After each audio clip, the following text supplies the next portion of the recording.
What if a continent's memory could be folded like a map and slipped into a pocket of silence?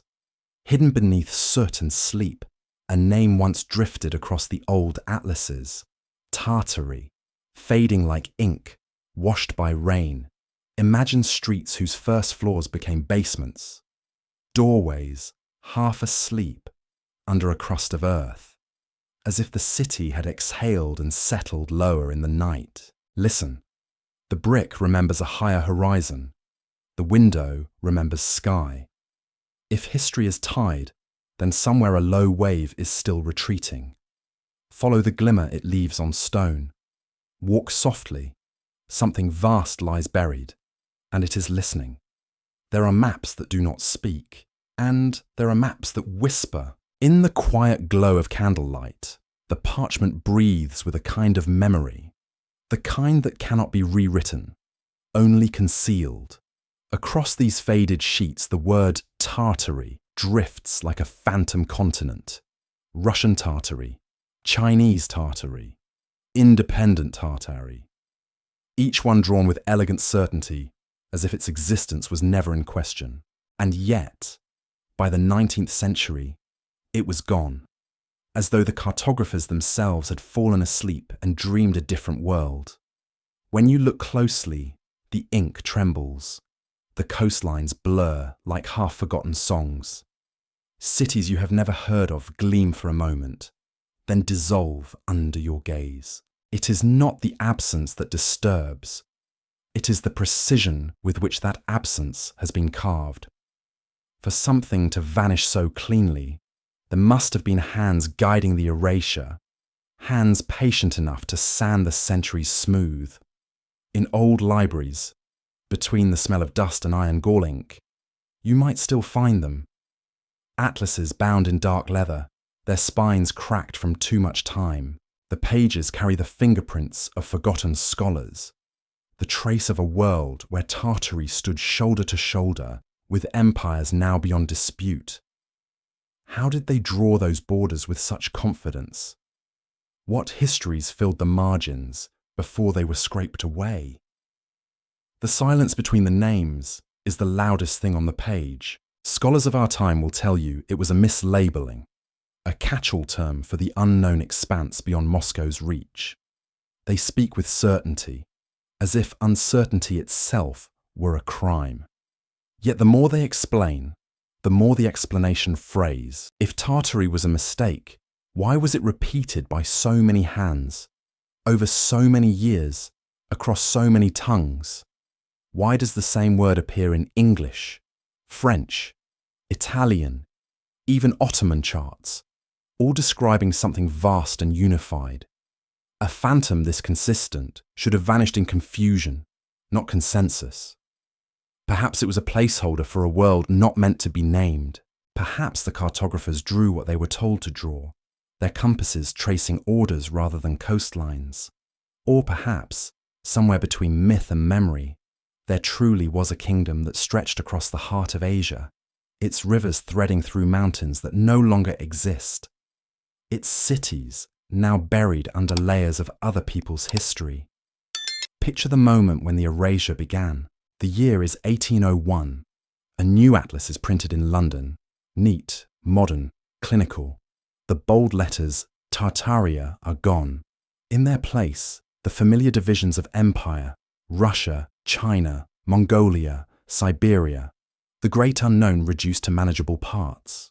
It is the cartographic equivalent of waking from a dream and convincing yourself it never happened. But dreams leave residue. The maps that follow are cleaner, yes, but emptier too. There is something sacred about the act of naming. To give a name is to grant existence. To remove it is to unmake. When the word Tartary disappeared, it was not only a region that vanished, but a way of seeing the world, as interconnected, immense, vibrating with possibilities. Its absence hums like the space between stars. Imagine a scholar at his desk in the winter of 1795. The candle gutters, smoke curls upward. He dips his quill and writes Tartaria Magna with slow reverence. Outside, the snow erases footsteps before dawn. He cannot know that his map will soon be forbidden, that the very ink he lays down will become evidence of a forgotten truth. But perhaps he feels it, a faint tremor in his hand, a whisper that the land he names is already receding. Some say history moves forward like a river, carving its own course. Others sense it folding back upon itself, concealing tributaries, swallowing islands. What if the mapmakers of the past recorded something we no longer have the eyes to see? A topography of memory rather than soil. A geography written in resonance and loss. Today, when you search for Tartary, you find nothing but fragments. Digitized images on museum websites, speculative essays, threads of disbelief. Yet each fragment carries the same tone, the same quiet insistence. We were here. It is the refrain of the erased. There are stories that speak of cities gleaming with copper domes and towers that hummed with energy, of roads paved so precisely they still align with the stars, of people whose architecture sang when the wind passed through it. But those are tales for later. For now, there is only the evidence of absence, the outline where a civilization once stood. Close your eyes and imagine tracing a finger along the edge of an ancient globe. You can feel where the name used to be, even if it's gone. A shallow groove, smoothed by time, but not forgotten. Beneath it, the land still breathes, waiting to be remembered. The maps whisper, if you listen long enough, not in words, but in temperature, the faint warmth of a truth that refuses to cool. Perhaps Tartary was never meant to be found on paper at all. Perhaps it was an idea, a frequency, a vibration that aligned with the human longing for origin. To lose such a name is to lose a mirror. And so, somewhere between the rustle of pages and the hum of night, the question remains suspended. If the past can be rewritten so completely that even its name dissolves, what else might be missing? The candle burns lower, the parchment glows faintly, and in that dim light, the vanished world of Tartary seems to stir, as though remembering itself through you. Some names do not simply vanish. They are folded away, tucked into margins, replaced by new syllables that taste less like mystery. Tartary did not fall in battle or collapse beneath the weight of its own ambition.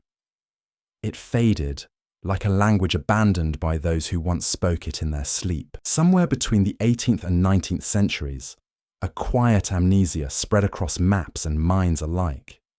No wars recorded, no treaties signed, only the soft disappearance of a continent's identity. It was not a loss of land, but of permission to remember. To follow its traces, one must move like a shadow through the archives. Old gazetteers, travel logs, merchant registries, all whisper the name until suddenly they stop. The silence is as deliberate as a closed door. Scholars in their warm libraries explain it neatly. The term Tartary was a convenience, they say, a European label for the unknown. As empires expanded, the unknown shrank, and so the word became obsolete. But if that is all, why does the air around those explanations feel so heavy, so rehearsed? Why do we sense that something larger was not merely mislabeled, but erased? The word lingers like a ghost in translation. In Russian documents, it morphs into Tartaria. In French atlases, it softens into Tartary. Each variation bears the same pulse, a shadow of an empire that cartographers once drew with confident strokes. The disappearance was not linguistic evolution, it was a rewriting. For to rename a place is to rewrite its soul. Imagine for a moment a cartographer in St. Petersburg, early 19th century. His hand hovers above the parchment. Where his predecessors wrote Tartaria, he now writes Siberia. The ink bleeds quickly, as though eager to cover what came before. He pauses, uncertain, then continues.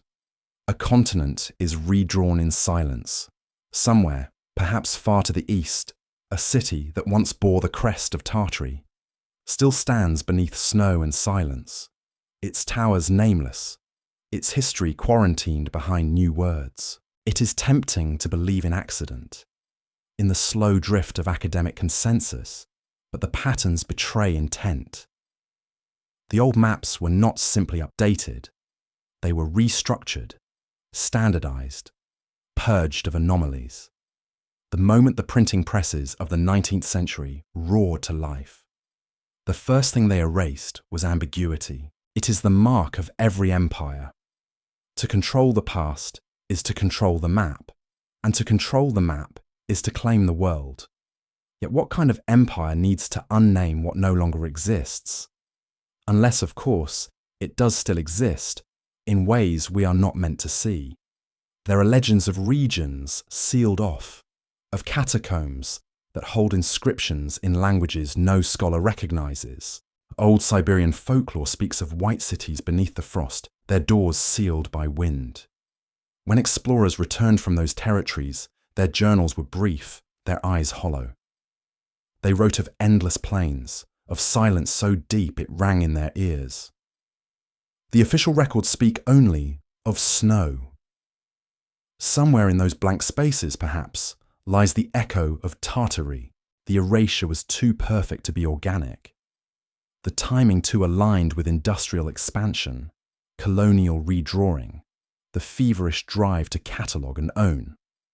By the time the telegraph connected continents, the name had been purged completely, its absence codified as progress. The new maps were not lies, they were edits, made to make history more comfortable. To lose a word is to lose a point of return. Without it, memory drifts. The people who once traced their heritage to Tartari became Russians, Chinese, Mongols, Kazakhs, real identities, yes, but fragmentary, detached from a possible whole. The empire of many names became the empire of none, and like a dream half remembered, its edges blur until only the feeling remains. That somewhere, long ago, we were larger than we are now. In the quiet of museums, you can sometimes find globes that escaped correction. Their brass is tarnished, their oceans green instead of blue. And across their northern breadth stretches that forbidden word. When you run a finger over it, the letters catch the light like old scars. It feels alive, as if the world beneath the varnish still remembers its true name. Perhaps that is why such relics are locked away. Not because they are false, but because they are too alive. There is a certain cruelty in silence dressed as reason.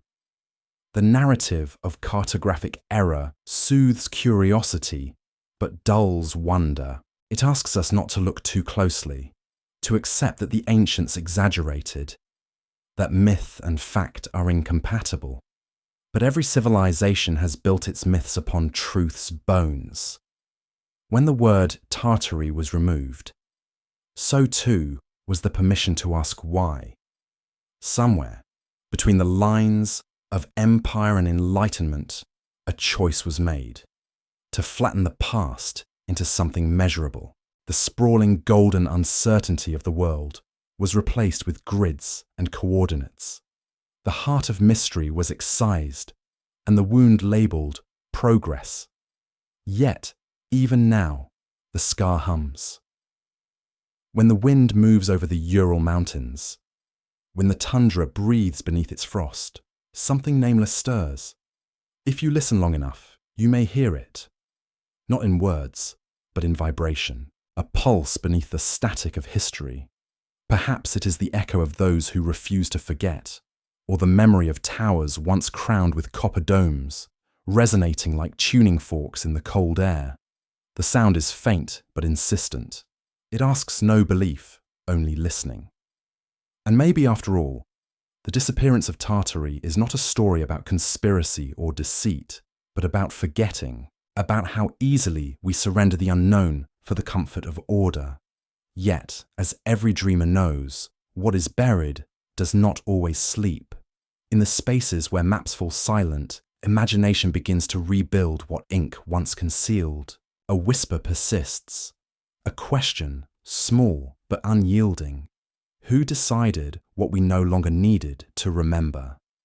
The answer, perhaps, lies not in archives or ruins, but in that feeling between recognition and loss. The shiver that runs through you when you see an old map and realize it shows a world you were never taught existed. That moment of vertigo is the heartbeat of Tartary, faint but enduring, calling across centuries of silence. Listen carefully. It may yet remember your name. There are stories that do not belong to the sky or the sea, but to the earth itself, to the thick, unbreathing layer that remembers everything it has swallowed. When people speak of the Great Mud Flood, they whisper as if describing a fever dream, cities half buried overnight, doorways sunken, windows drowned in soil that should not have been there. A tide of mud that came not from the rivers, nor from storms, but from the silence between centuries. It is said to have swept across continents sometime in the 19th century, moving with no sound but the slow sigh of the ground collapsing under its own forgotten weight. You can still see its fingerprints if you know where to look. Beneath the cobblestones of European capitals, under the basements of American towns, the same strange pattern appears. Streets buried one story deep, staircases that descend into what once was the open air. Seattle hides an entire ghost city below its sidewalks. Paris breathes through catacombs that were not meant to be graves. In photographs of St. Petersburg, doorways sit knee-deep in dirt, their arches cut off as if history itself had been lowered. The explanations are neat: redevelopment, erosion, bad planning. But there is something about the symmetry of the burial, the uniform stillness of it, that makes the official stories sound like lullabies told to restless children. Imagine walking through an old quarter at dawn. The windows at street level are half submerged, their glass cloudy with dust. You can trace the original line of the street by the faint discoloration of the brick. Everything above that line feels newer, smoother, as though the city had been rebuilt on top of its own corpse. You step down into a shop basement and realize it used to be a ground floor. The air grows colder. It smells not of mildew, but of old breath, the kind that belongs to someone who has been waiting a long time to speak. There is a kind of grief in the architecture. Columns that once stood proud now carry ceilings too low for their design. Windows designed to frame the horizon now stare into dirt. The buildings have adapted, but they remember. It is as if the ground rose to meet them, reclaiming what it once lent to humankind. Some researchers call it a natural accumulation of sediment, a slow and harmless process. Yet others, those who listen to the hush between explanations, wonder if the flood was not natural at all. What if the mud was deliberate, not poured by nature, but by history itself? What if the earth was used as a curtain to hide what had been built too soon or too perfectly? When a painter ruins a canvas, he covers it with white. When a civilization wishes to start anew, perhaps it chooses brown. In every story of the mud flood, there is a peculiar gentleness to the destruction. No collapsed towers, no shattered stone, only the quiet suffocation of structures too intact to be ruins. The flood did not destroy, it buried. A kind of mercy, or perhaps a punishment, to silence a world that had grown too loud with its own discoveries. Old newspapers from the mid-1800s mention strange weather. Skies turned copper, rain that thickened into clay. Diaries speak of streets becoming impassable, of houses half sunk by morning. But the strangest thing is what follows: an absence of outrage. The records simply move on, as though the event had been absorbed into collective amnesia. No reconstruction acts, No rebuilding campaigns. Just the quiet continuation of life on higher ground. It is the stillness after a confession no one heard.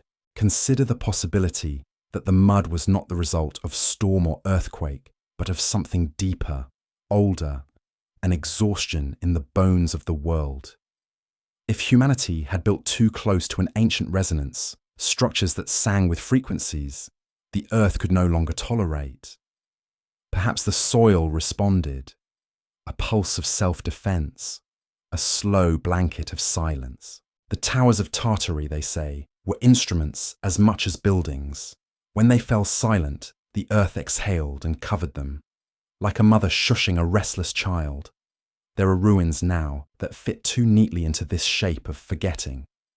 Layers of soil pressing against first-floor windows, staircases descending into darkness, arches half revealed when roads are torn up for maintenance. Each discovery treated as coincidence. Each pattern dismissed as mismeasurement. But what if these coincidences form a language? A topography of concealment repeating itself across continents. In some forgotten corners of the world, people still tell stories of a time when the ground moved like water. An elder in Siberia once described it as the day the soil decided to breathe. Another tale from the Balkans speaks of mud rising from the cracks like smoke, of statues vanishing mid-prayer. They say the earth swallowed its own cities not out of rage, but to preserve them from a greater ruin. To hide knowledge until the world became quiet enough to hear again. Science shrugs at such myths, calling them allegories. For floodplains, for glacial melt, for earthquakes misremembered. But myths have their own way of keeping time. They outlast the data, hum quietly beneath the official story, waiting for someone who listens with more than reason.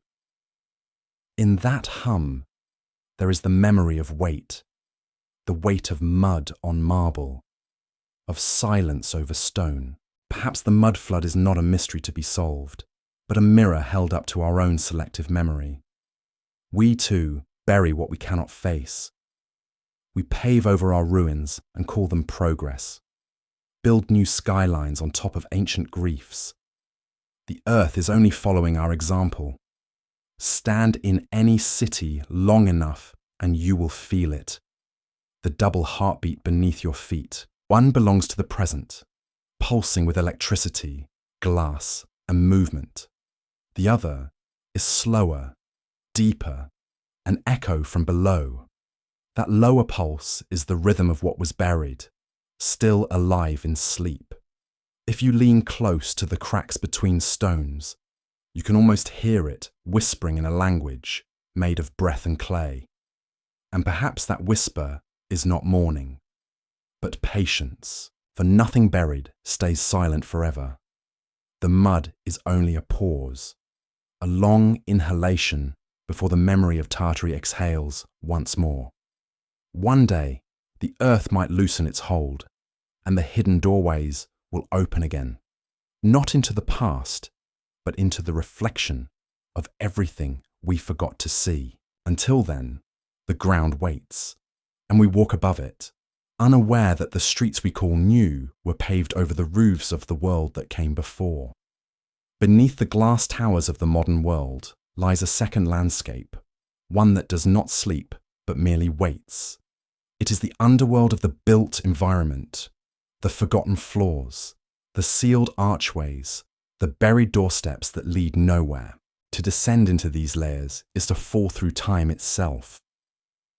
Every brick tells a version of the same story. The ground rose, or the city sank, or perhaps both. We walk on ceilings that were once streets. We drive above windows that once framed sunlight. The world we know is balanced delicately on the ghost of another. Seattle, for instance, is a city built on top of itself. After the Great Fire of 1889, new streets were raised 12 feet higher than the old, and the original city was left entombed below. Tourists wander its catacombs now, marveling at the hollow sidewalks and forgotten shop fronts, unaware that they are tracing the arteries of something older than the fire, something the mud might have already claimed once before. The guides speak of engineering, of urban renewal, but their flashlights never linger on the bricked-over doors or the windows that open into earth.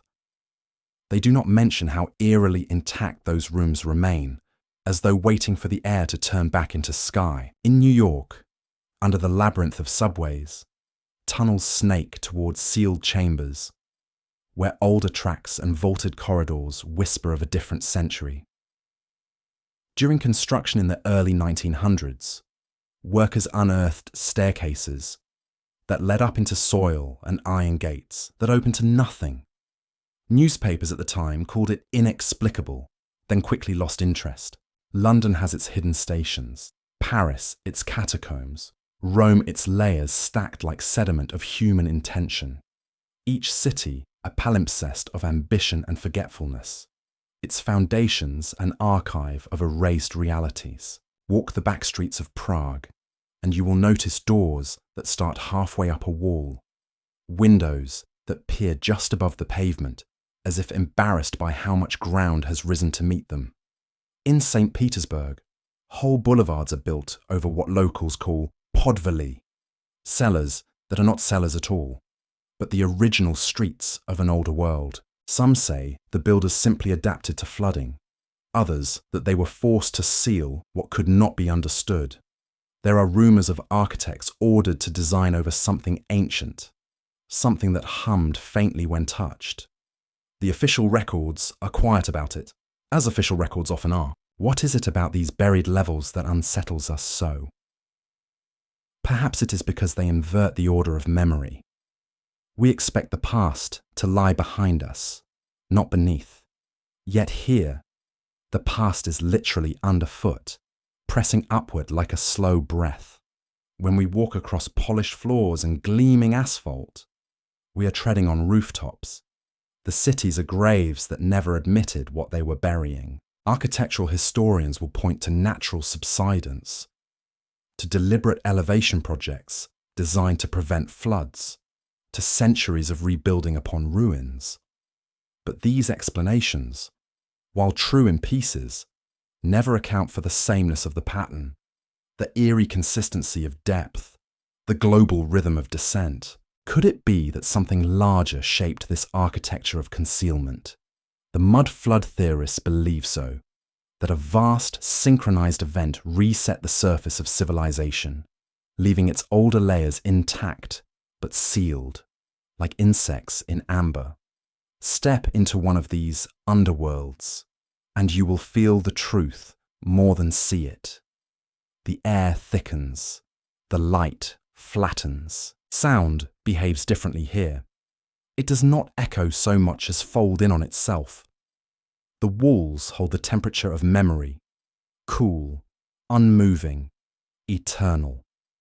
When you stand in those shadowed corridors, it is impossible not to imagine the city above collapsing into stillness, the modern glass shattering into dust, leaving this lower level once again exposed to daylight. The thought is not frightening, it is strangely comforting, as if time is promising that nothing is ever truly lost. Consider Paris, where beneath the polished avenues lies a maze of catacombs stretching for hundreds of miles. Bones line the walls, yes, but further down are tunnels untouched by human remains. Empty rooms, carved pillars, inscriptions half dissolved by humidity. Some claim these deeper levels predate the Roman quarries, their proportions too precise, their angles resonating at frequencies that seem to hum against the human ear. The authorities deny the existence of such chambers, and yet sometimes explorers return with recordings of tones that pulse like a heartbeat, as if the earth itself were alive beneath the stone. Every buried street seems to retain a faint pulse, a rhythm that answers to no modern calendar, the hum of forgotten electricity, the vibration of the planet remembering. No one can say, but when power lines go silent and subways halt, Those who linger in the tunnels swear they hear it. A soft thrumming beneath the silence, like a memory turning in its sleep. To live in a city is to live above a secret. We spend our days one story too high, our feet hovering just above the threshold of another age. The cracks in the pavement are not merely fractures, they are invitations. Sometimes the rain finds its way down through them, carrying with it dust from the present to settle upon the bones of the past. In this way, every storm is a communion between worlds. Perhaps that is why cities feel eternal even when they crumble. Their foundations do not forget. The lower levels dream continuously, recycling the murmurs of the living.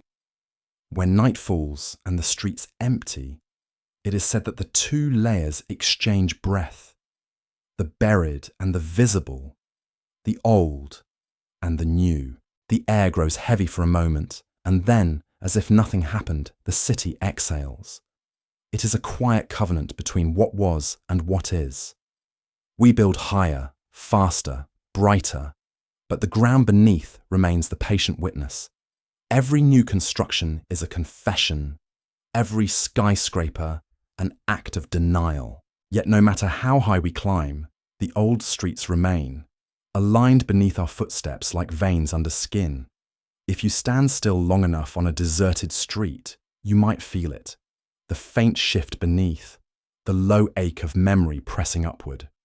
It is not menace you sense, but longing. The earth, like us, wants to be remembered. The buried cities are not ruins. They are reminders, layers upon layers of silence waiting for the right kind of listening. Perhaps one night, when the world grows quiet enough, we will hear them breathe again. There are cities that carry a double heartbeat, one pulsing with light and motion above the ground, and another slower, deeper, buried just below. The second pulse is quieter but older. It remembers streets that once basked in daylight, facades now blind with earth, and windows that used to frame a sky now replaced by stone. This is the architecture of forgetting. New York, Paris, Chicago, London, all standing upon their own shadows. Beneath the hum of modern life, each city conceals a reflection, like a secret kept so long it has become indistinguishable from truth. When you walk through downtown Chicago, notice the slope of the streets. They rise gently, almost imperceptibly, as though trying to outpace something that once threatened to drown them. The city raised itself in the mid-1800s, historians say, to fix poor drainage. Buildings were literally jacked up, one brick at a time, to make way for new foundations. But some of those lower levels, the so-called subterranean floors, were not built after the fact. They were already there, sealed long before the city decided to lift itself. Who designed them and for what purpose remains unanswered. Photographs of the old basements show doorways and windows, too ornate for utility, staircases leading upward into nothing. It's as if the city beneath was simply inherited, not constructed. New York carries the same wound, though its veins run deeper. Under the electric veins of the subway lie tunnels that do not appear on any map.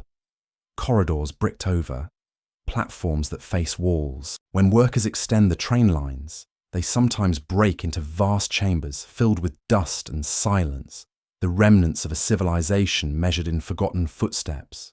These spaces are curiously symmetrical, perfectly level, and older than the iron rails that now rest above them. Some of the columns bear engravings smoothed by time, patterns that shimmer under flashlight beams like a script half buried in the grain of the stone. No one bothers to translate them. They are labelled decorative, a word that turns mystery into furniture. In London, the ground folds over its own memory again and again. The city is famous for its layers, Roman, medieval, Victorian. But among the strata lies a stranger level, one that does not fit the narrative of progress. Near Holborn Viaduct, there are cellars whose arches extend below known Roman foundations, their bricks harder, darker, older. Engineers who work on new constructions speak of encountering walls that seem to breathe cold air, as if hollow behind them. They reinforce. They move on. The official reports mention soil density, moisture retention, nothing more. Yet, when the night shift ends, the workers often describe a feeling they cannot explain.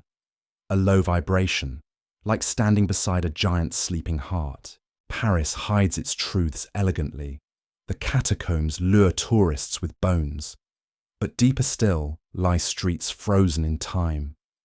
During metro expansions in the 20th century, crews stumbled upon staircases leading upward into stone and entire facades buried intact. The ornate balconies pressed against compacted soil. The engineers filled them in again, calling them anomalies. In some photographs, the buried windows are still visible, their glass unbroken. They reflect nothing but darkness. Everywhere, the same pattern. Windows below ground, arches half submerged, steps leading down where they should lead up. It is not decay, but design. As if these cities were built twice, once by hands we remember, and once by hands we have forgotten. The theory of the mud flood becomes more than metaphor here. It becomes architectural. The evidence is not in stories, but in stone. Each basement a testimony, each sealed doorway a witness. When the rain falls heavy and the drains overflow, one might imagine that the buried levels sigh with relief, tasting the surface again through thin trickles of water. For a brief moment, the two cities, the living and the buried, are connected, the one washing over the other. The streets glisten, the puddles deepen, and if you look closely, the reflections seem to linger a little too long, as though the old streets are gazing back. What is buried in these depths? Perhaps not treasure, not machinery, but time itself, compressed into layers of dust and resonance. Imagine standing in an underground corridor, flashlight trembling, the beam catching a wrought iron railing that spirals upward into the ceiling. You place your hand on the metal, and it is warm, impossibly warm, as if the structure still remembers sunlight. Every particle of air feels inhabited, every sound swallowed before it can echo. It is not emptiness, it is containment. Some architects suggest that these lower levels serve as stabilizers, absorbing vibration from the world above. But what if it is the opposite? What if the upper world exists only because the lower one continues to dream? The buried city could be a kind of foundation not just for buildings, but for memory, a sleeping infrastructure of human longing. It holds the resonance of every step that has ever been taken, amplifies the hum of every passing train, translates motion into meaning. In this way, the cities are not built upon ruins, but upon echoes. The resonance moves upward, becoming sound, becoming thought. Perhaps that is why certain cities never sleep. They are kept awake by their own memories. Every vibration of traffic, every human heartbeat contributes to the symphony of the forgotten world below. The sound rises through the cracks, disguising itself as wind between buildings or the soft moan of a subway tunnel. There are those who believe that beneath these buried levels lie tunnels older still, carved not by human hands, but by some intelligence that understood the geometry of sound. The star-shaped fortresses scattered across Europe, the concentric designs of ancient citadels. They might not have been fortifications at all, but amplifiers, structures tuned to harmonize with the earth. If the mud flood was real, perhaps it was the consequence of a note struck too perfectly, a vibration strong enough to shift the ground itself, and when it passed, the world reset, leaving behind this strange architecture of burial and rebirth. Every city is a record, and every record has a hidden track. We live on side 2 of a civilization that learned how to hide itself. Somewhere below the hum of streetlights and engines, the first side still plays, endlessly looping, waiting for someone to remember how to listen. The next time you walk through a city at night, feel the rhythm beneath your feet. The pavement beats in time with a second pulse, a reminder that we are not alone up here, that another world still breathes just below, slow and patient, waiting for its turn to rise again. History moves in cycles, or so the old philosophers murmured, when they still believed time was a spiral and not a straight road. Civilizations bloom, collapse, and bloom again, their ruins becoming the soil of future empires. But what if these cycles are not the slow rhythm of progress, but resets, abrupt, deliberate, cleansing, as if some invisible hand sweeps across the board every few millennia and begins anew? The theory is as old as firelight. Graham Hancock calls it a forgotten memory of the earth, a pulse that repeats every 12,000 years. Others call it fantasy. Yet, when the evidence hides beneath our feet, who can be certain which word is closer to truth? The story begins not with man, but with the sky. Somewhere around the end of the last ice age, a comet is said to have shattered in the heavens, its fragments raining fire upon a world still waking from glacial sleep. Across continents, the same layer of blackened soil appears, peppered with nanodiamonds and ash, tiny scars of a planetary fever. Species vanished overnight. Oceans swallowed coasts. And yet, amid the ruin, there were survivors, people who remembered enough to build again. They carried not just tools, but memory. And from that memory rose the first cities, impossibly precise for their supposed age. Göbekli Tepe, Nanmadol, the pyramids that whisper to one another across the desert wind. Hancock and those who follow him see in these stones the handwriting of a forgotten epoch, a civilization so advanced it understood the language of the earth itself, the alignments of stars, the harmonics of sound, the geometry that turns vibration into structure. And perhaps Tartary was one of its last embers, a civilization that remembered what the world had chosen to forget. If the Ice Age reset the first cycle, maybe the Mud Flood reset the second. Each catastrophe, whether of fire or of earth, erasing what came before yet leaving the faintest outline of memory, like a watermark beneath the paper of history. Mainstream history, of course, speaks with the calm certainty of a parent soothing a frightened child. It tells us that progress is linear, that we rose from caves to cathedrals through patience and reason, that every step upward is secure. But sometimes, in the ruins, we find reminders that the ladder may have been climbed before and broken. There are temples older than the civilizations that claimed them, monoliths weathered beyond their supposed age, carvings that depict stars invisible to the naked eye until telescopes were born. These are dismissed as coincidence, anomalies to be filed away.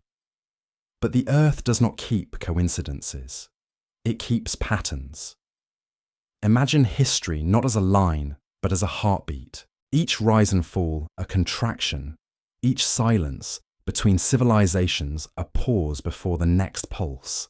The flood myths that ripple through every culture, the Sumerian deluge, Noah's Ark, the sinking of Atlantis, the stories of Lemuria, all share the same rhythm, the same whisper of an earlier world drowned.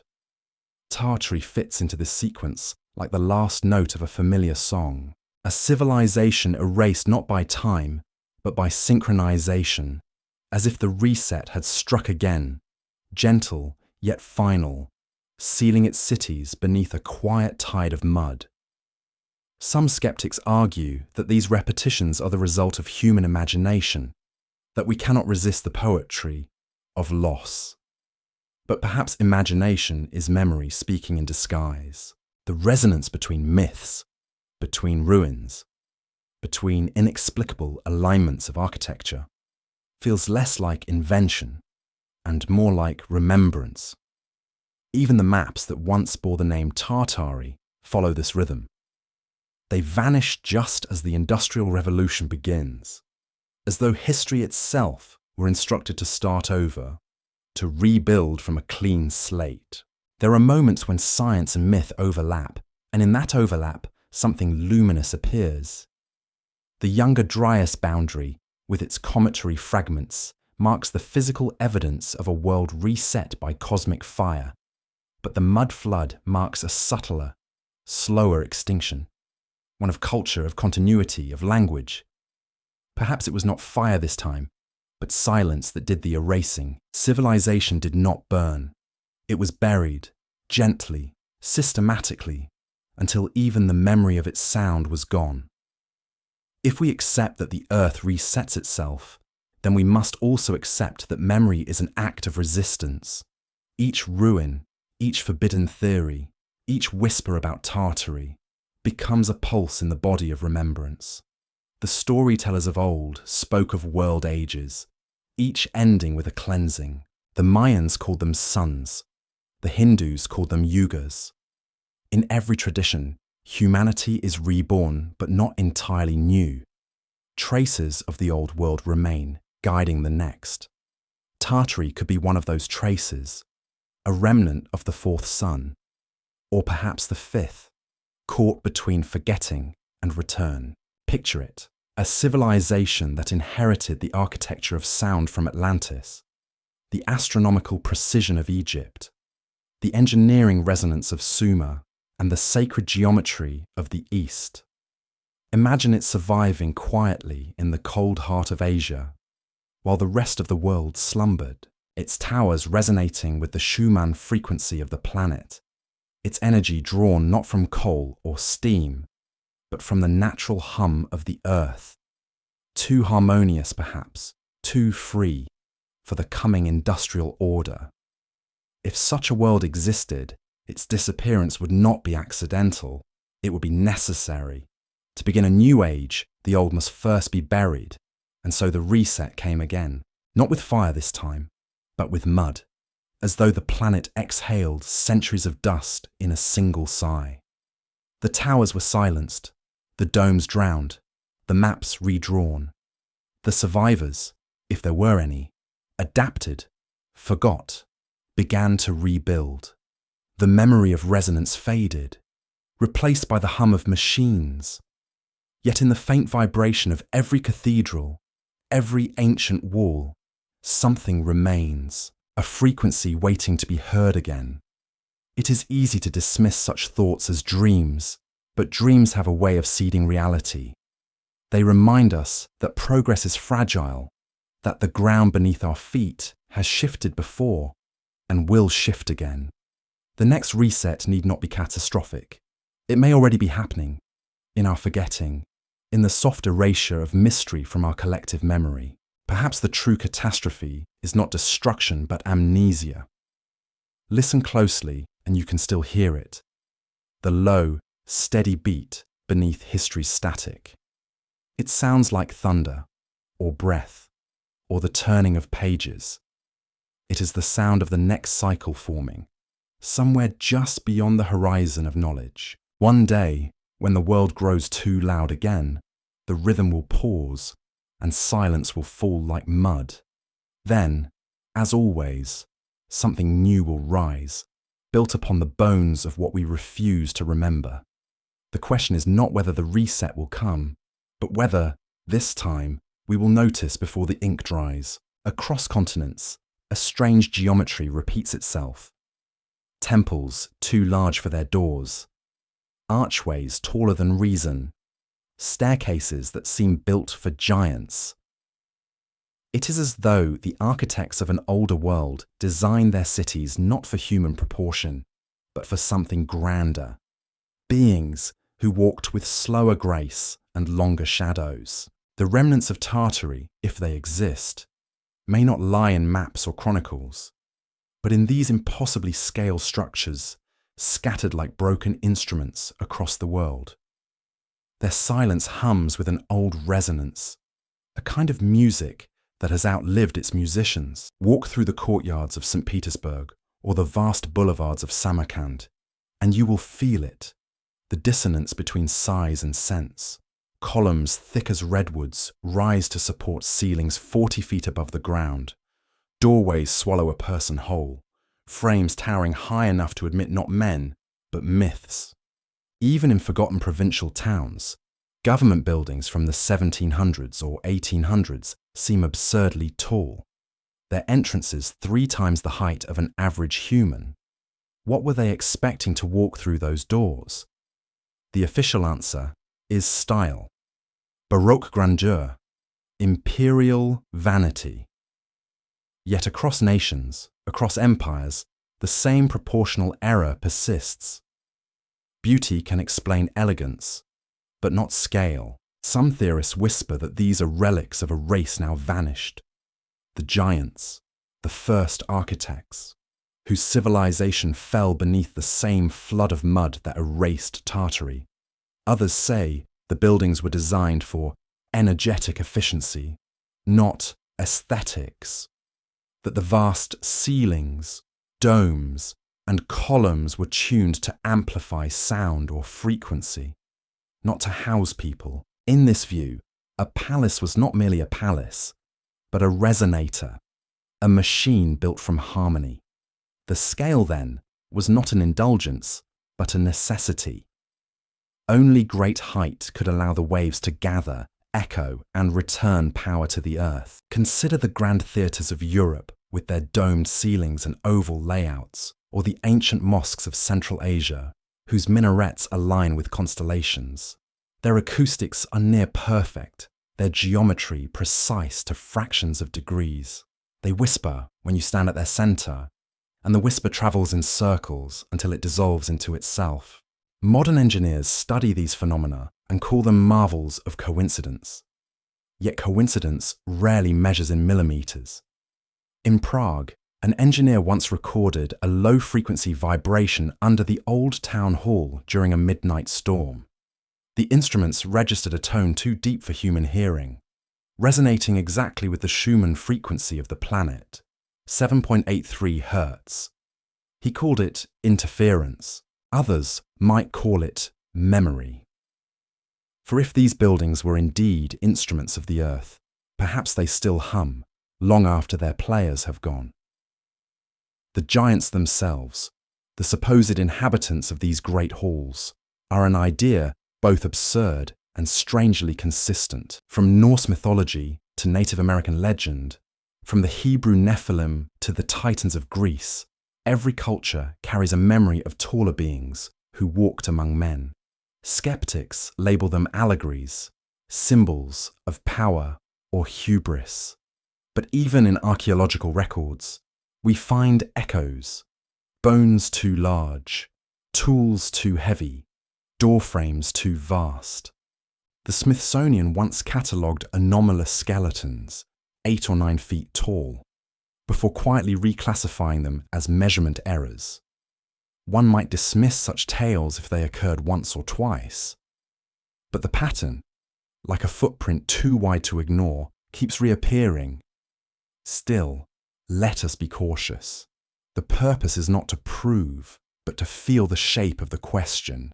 Perhaps the scale of these old structures was meant not for bodies larger than ours, but for spirits larger than comprehension. The ancients may have believed that height itself was sacred, that to build tall was to invite the divine. The vaulted ceilings were not exaggerations of ego, but attempts to mimic the sky. And yet, if so, why do so many of these cathedrals and palaces share identical design principles across cultures that never met? The same arches, the same symmetry, the same echo that sings when a human voice enters and dissolves. Maybe the true inhabitants of these spaces were never meant to walk through them. Maybe they were frequencies, forces, the invisible architectures of sound. To stand within these vast halls is to feel, for a moment, both enormous and small, as if you are inside an instrument built to play the soul itself. You whisper, and the walls answer, not with words, but with breath. The resonance lingers like a ghost that refuses to leave the room. Historians call this the aesthetic of awe, a psychological effect achieved through proportion. But awe is not architecture. It is a byproduct of alignment, a physical response to harmony. When the human body enters a space perfectly attuned to planetary vibration, it reacts as a tuning fork might, shivering, resonating, remembering. That shiver, that moment of nameless recognition, might be the last echo of Tartari's lost science, the knowledge that architecture and consciousness were one. Imagine then that Tartari's architects built not to enclose, but to awaken. Their cities were not collections of walls, but constellations of frequency. Each dome sang to another across distance, forming a global orchestra of stone. The disappearance of these structures beneath mud was not mere tragedy. It was the silencing of a planetary symphony. And in their silence, we forgot how to listen. Even now, when you walk through the ruins, the air feels heavier near the arches, lighter beneath the domes. You can sense the shift in pressure, the almost imperceptible hum behind the silence. Children sometimes complain of a ringing in the ears inside old basilicas. Musicians notice that instruments sound different, truer, when played under ancient vaults. Perhaps these spaces still remember their original purpose, to translate vibration into awareness, to turn gravity into song. One cannot help but wonder if the giants, whether flesh or myth, built these monuments to preserve something essential. Maybe they were guardians of harmony, not conquerors of land. Maybe their disappearance marked the moment humanity stopped building for resonance and started building for shelter. When the mud flood came, it did not just bury stone, it buried understanding. The architecture of giants became the architecture of kings, and the language of sound became superstition. Yet something endures. Every time we step into a cathedral or an opera house, every time we pause beneath a dome and feel the air vibrate around us, we participate in a forgotten ritual. We awaken, for an instant, to the scale of being. It is not the height of the structure that moves us, but the echo it releases inside the chest, a reminder that once, long ago, we were attuned to the same frequency as the stars. The giants may have vanished, but their architecture still sings, and if we are quiet enough, it might just teach us how to hear again. There are ruins that speak not in words but in proportion, in the way a doorway frames emptiness or a column reaches higher than any human need. These are the places where the rumour of giants begins, not the giants of fairy tales who crush mountains, but beings whose scale was closer to myth than flesh. Their presence lingers like an echo that refuses to fade, embedded in stone, in arches that once aligned with suns long forgotten. Each fragment of architecture seems to gesture toward an absence too large to name, and though we walk their streets, we are trespassers in a world built for someone taller, slower, and impossibly patient. Across continents, traces of their legend appear in overlapping fragments. The Hopi of North America speak of the Patuwun, the tall ones who walked before the first dawn. The Norse sagas recall the Jotun, ancient builders whose bones became mountains. The Hebrew texts mention the Nephilim, offspring of gods and mortals, whose cities were as high as heaven. In Central Asia, where the name Tartary once stretched like a shadow across maps, stories persist of colossal skeletons found beneath the steppe, bones heavier than marble, skulls too large for any museum display. For centuries, these tales were folklore. Then came the discoveries. In the late 19th century, newspapers reported a string of excavations across America, Russia, and the Balkans, skeletons measuring 8, 9, even 10 feet tall.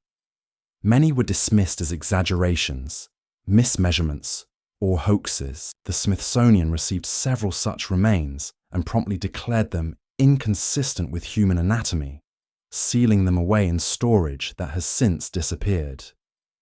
Official silence grew thick around the subject, as though the very notion of giants threatened the architecture of modern certainty. Skeptics argue that these remains, when genuine, belong to individuals afflicted with gigantism, a rare hormonal disorder. Yet the explanation withers when confronted with the repetition of the pattern, the perfect proportions, the strength of bone, the global distribution. Giants appear not as anomalies, but as a consistent theme woven through history's forgotten fabric. The ancient cities that seem oversized suddenly feel proportionate. Their enormous doorways, not decorative excess, but necessity. Imagine walking through a hall built for them. The air would vibrate differently, the footsteps slower, each breath resonating through wider lungs, each word echoing longer. Light would fall higher, diffusing across ceilings unreachable to us. Perhaps that is why, when we stand in such places, we feel both awe and melancholy. The body recognizes the mismatch between itself and the space, the ghost of a scale once natural but now lost. The architecture remembers its first inhabitants, even if we do not. It is tempting to treat these stories as metaphor. Giants, we are told, represent moral excess, pride before the fall, the arrogance of the old gods. But what if myth, as so often, preserves fact through the filter of poetry? The ancients encoded truth in story, because story endures longer than stone.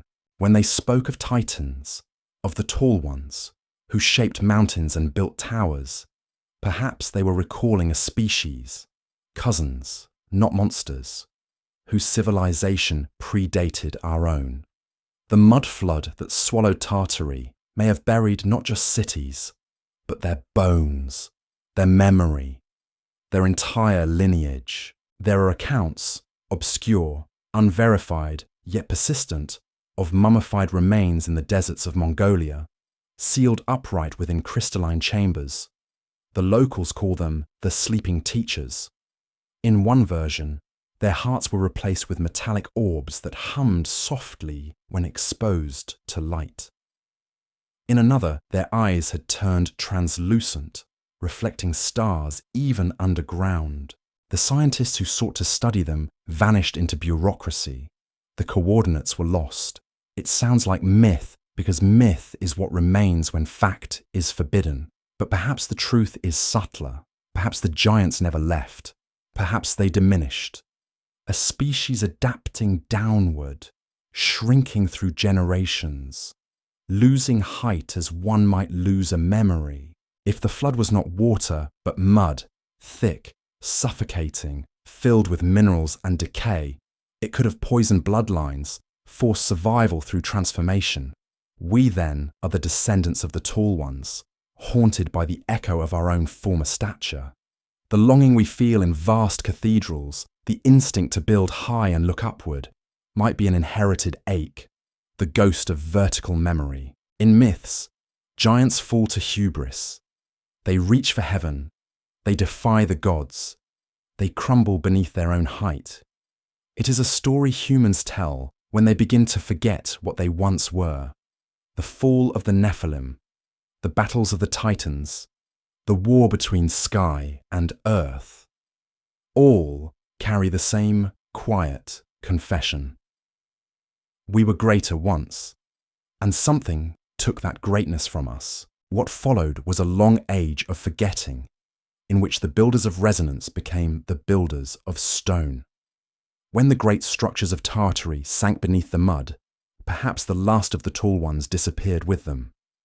The architecture they left behind became temples for smaller beings, who mistook them for monuments to gods rather than dwellings of kin. Over time, the memory of proportion itself eroded.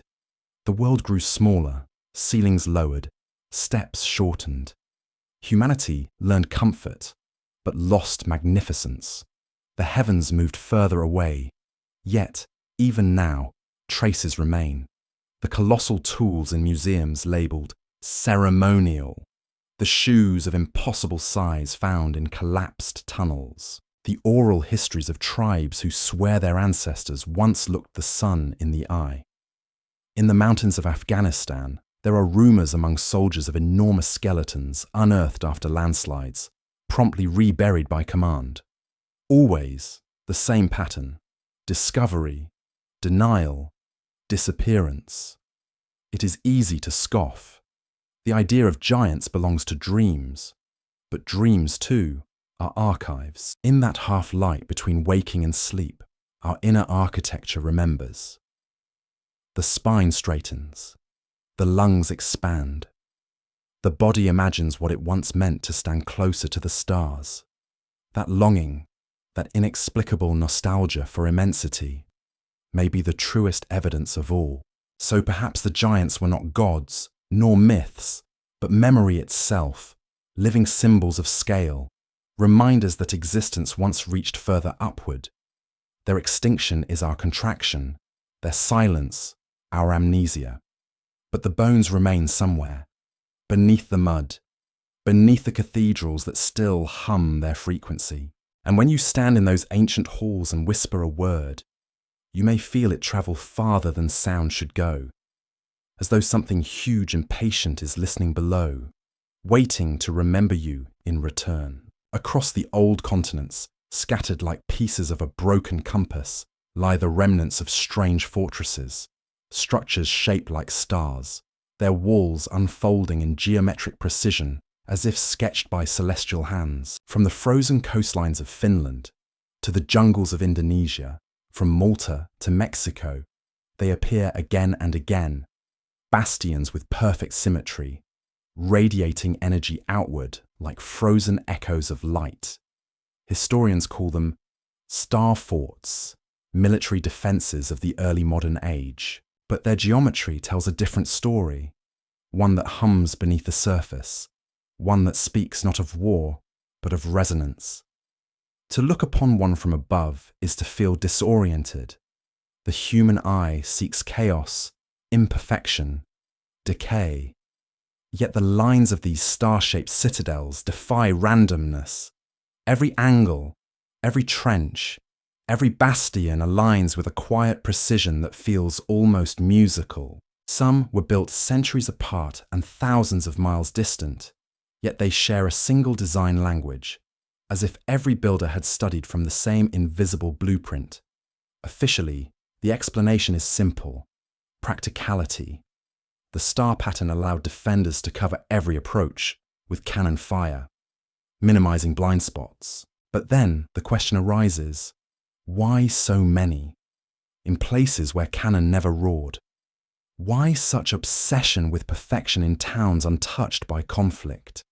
In the heart of India, beneath layers of dust, lies the star fort of Bassein, its arms stretching toward the sea, its proportions identical to those in France or Spain. In South America, forgotten fortresses follow the same pattern, their moats carved into circles rather than rectangles, their bastions radiating outward like petals. These were not random coincidences of engineering. They were repetitions of a formula, an equation written across the earth. Some researchers believe the design served another purpose entirely, that the pattern harnessed energy, directing natural currents along its lines. The earth, after all, is not inert. It breathes electromagnetic rhythm. And perhaps these geometric forms, these stone stars, were the tuning forks of an older science.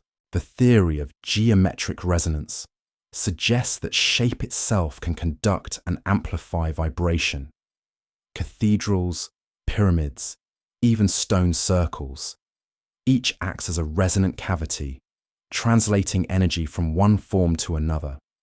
The star forts, by this logic, were not fortifications, but instruments, devices that captured telluric currents, channeled them, and redistributed them into the environment. Their moats might not have been for defense, but for circulation. filled once with water to complete an electrical circuit between earth and sky. In this interpretation, the soldiers who later occupied them were inheritors, not builders, caretakers of a technology they could no longer comprehend. It is a seductive idea, and like all seductive ideas, it balances between myth and mathematics. Yet when you stand atop one of these ancient fortresses and feel the wind carve a circle around you, the boundary between myth and logic blurs. The silence feels charged. Birds avoid flying directly over the centre. Compasses waver. The locals, when asked, shrug and say the place feels alive. Consider Palmanova, Italy, a perfect nine-pointed star, its streets radiating outward like veins, its centre marked by a calm square of symmetry. Officially, it was designed in the late 1500s as a utopian city of reason. But beneath that rational veneer lies something uncanny. The proportions of Palmanova correspond exactly to sacred geometries found in ancient temples. The golden ratio, the harmonic mean, the Fibonacci spiral.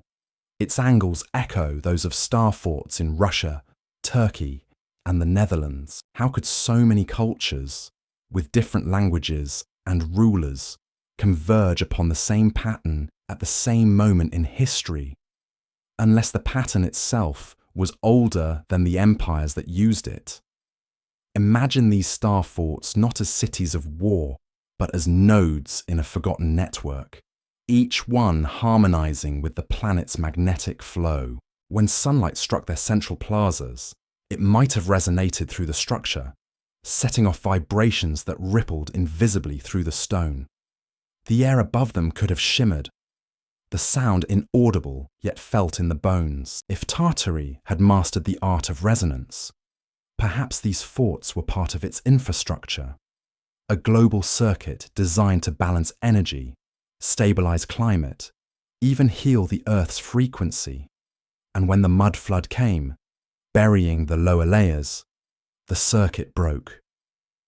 The song stopped. Modern engineers scoff, of course. They see only masonry, bricks, and defensive logic. But even they admit confusion at the precision. Some star forts require decades to build, their logistics defying the capabilities of their supposed era. Others appear fully formed on maps, without any record of construction. No quarry identified, no workforce documented. It is as if they simply appeared, remembered rather than built. One could spend a lifetime tracing their pattern across the world. From the pentagonal Fort Bourtange in the Netherlands to the 12-pointed bastions of Cartagena, they form a constellation on land, a reflection of the stars above. Perhaps that was the intention, to mirror the heavens, to anchor celestial geometry onto Earth. The ancients might have believed that by doing so, they could harmonize the two realms, turning the planet itself into a resonant instrument. The forts would have been the frets upon its strings, each tuned to a specific note, each vibrating in sympathy with its neighbours. If this theory holds even a fragment of truth, then the mud flood and the subsequent rewriting of history were not random events, but deliberate acts of disconnection. The new empires did not merely erase Tartary's name from maps. They dismantled its symphony, severing the links between the star-shaped nodes that once kept the world in tune. In their silence, imbalance grew. Storms, earthquakes, discord. We replaced harmony with noise and called it progress. Still, the old geometry endures. Pilots flying over star forts at dawn report strange fogs forming in perfect circles. Travellers describe feeling weightless within the central courtyards, as if gravity softens there. At night, the wind moves differently across their walls, whispering not around, but through them. These are not the behaviours of ruins. They are the signs of something still alive, still resonating beneath centuries of neglect. When you look at these star-shaped citadels, try not to see fortresses. See frequencies made solid. See the memory of a civilization that once conversed with the earth through geometry and sound. Imagine the air vibrating, the water humming within the moats, the stone itself trembling in time with the planet's pulse. The forts do not guard anything. They remember, and if you listen closely enough, in the space between wind and silence, you might hear their faint refrain returning, the lost note of Tartary humming again beneath your feet. Sound has always been the first language of the world, older than light, older than memory. It vibrates through everything that breathes, through stone and water and blood. Long before words, long before prayer, there was tone, the low hum that shaped matter, the unseen rhythm that pulled chaos into form. The ancients, it is said, understood this. They did not build to resist the elements, but to converse with them. Their temples, their towers, their domes were not shelters. They were instruments. What remains of Tartary may not be a lost nation, but a lost frequency, an understanding of how resonance itself could give birth to power. In the silence of ruined cathedrals, you can still feel the echo of that knowledge. Stand beneath a dome, whisper, and the air answers, not as an echo that returns, but as a vibration that deepens. The voice changes character. It becomes older, wider, as if the building itself is speaking through you. Modern architects call it acoustics. The ancients called it harmony. The difference between the two is the difference between listening and hearing. Some researchers believe Tartary possessed an energy system built entirely on this principle. They speak of free energy, but the phrase is too crude for what the myth describes. It was not free in the sense of unlimited fuel. It was free in the sense of liberation. The mastery of resonance that allowed matter to align effortlessly with the rhythm of the earth. The copper domes, the spires, the vaulted ceilings, even the layout of cities, all may have been part of a network designed to capture vibration and translate it into usable force. A civilization humming in perfect pitch with the planet's heartbeat. Imagine the great halls alive with sound, not from instruments, but from architecture itself. The air inside would shimmer with invisible movement, every wall an amplifier, every column a conduit. In such a world, light would not be separate from sound. It would be its visible twin. Electricity, that restless child of modern science, would have been unnecessary. Energy was not harnessed, but invited, coaxed, sung into cooperation. The towers of Tartary, topped with metallic domes and spires, might have been antennas not for radio waves, but for the breath of the cosmos. In forgotten manuscripts, there are hints of this idea, scribbles of diagrams where sound waves intersect with geometric grids, notes that speak of singing metals and crystal power. In the ruins of old palaces, one sometimes finds crystals embedded in the stonework, their purpose officially decorative. Yet if light can pass through glass and change direction, why not vibration through quartz, magnified into something more tangible? The ancients may have known that the world is not solid at all, but a dance of frequencies. To master that dance is to command reality. Modern science, though proud, has begun to circle back to this truth. Cymatics, the study of visible sound, shows that vibration organizes matter into patterns, sand forming mandalas under a speaker's hum, water swirling into lattices when struck by tone. The shapes these sounds produce are not random. They are geometric, sacred, universal. The same spirals that appear in galaxies and shells emerge in the patterns of sound. The ancients did not need laboratories to see this. They built it into stone. Their temples and towers were living cymatic experiments, forever resonating, forever reminding those who entered of their place, within a vibrating universe. Yet the knowledge was dangerous. Harmony breeds equality, and equality weakens control. A society that can draw energy from air has no need for empires. Perhaps that is why the memory of this resonance was buried beneath mud and denial. The new order of the 19th century could not allow a technology that did not require conquest. So the towers were stripped of their crystals, the domes repurposed as cathedrals, the spires called symbols of faith rather than circuits of power. And those who still felt the vibration were taught to call it imagination. But remnants of that lost symphony survive in subtle ways. In certain ancient theatres, Epidaurus, Verona, Pompeii, a whisper from the stage carries perfectly to the furthest seat. Modern reconstruction cannot replicate the effect. Engineers blame erosion, but perhaps erosion is precisely what broke the spell. The stones no longer sing together. In some abandoned churches of Russia, explorers report tones that emerge from silence when the wind passes through cracked windows. Notes form spontaneously, as if the air remembers what it once was asked to play. There are even stranger tales of explorers in the ruins of Central Asia who reported humming structures, low frequencies so deep they could be felt more than heard, resonating through the bones. They left quickly, frightened not by what they found, but by the sensation that the vibration was listening back.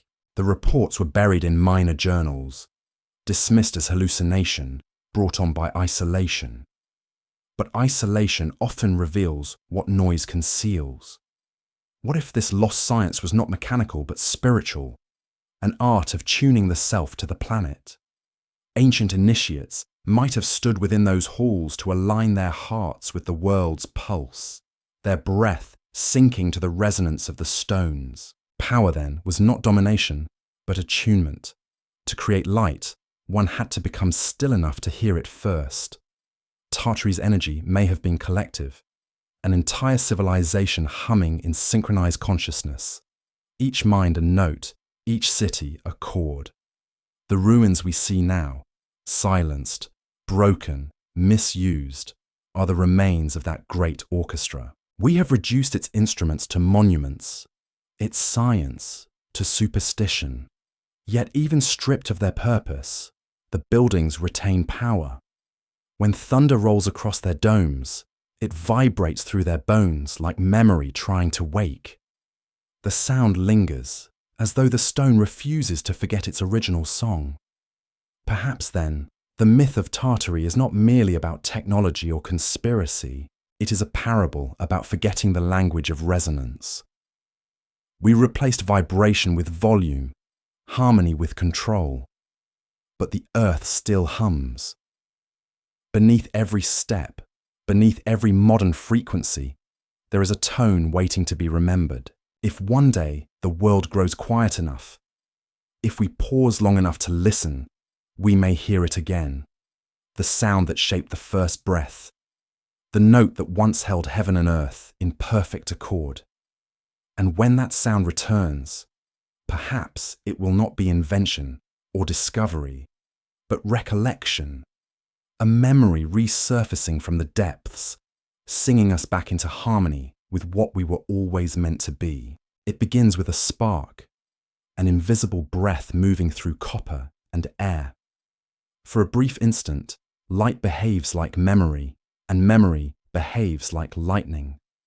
That was the world Nikola Tesla dreamed of, a civilization powered not by fuel or flame, but by the hum of the planet itself. He imagined towers that would gather energy from the sky, transmit it through the ether, and return it to the earth, creating a loop of endless resonance.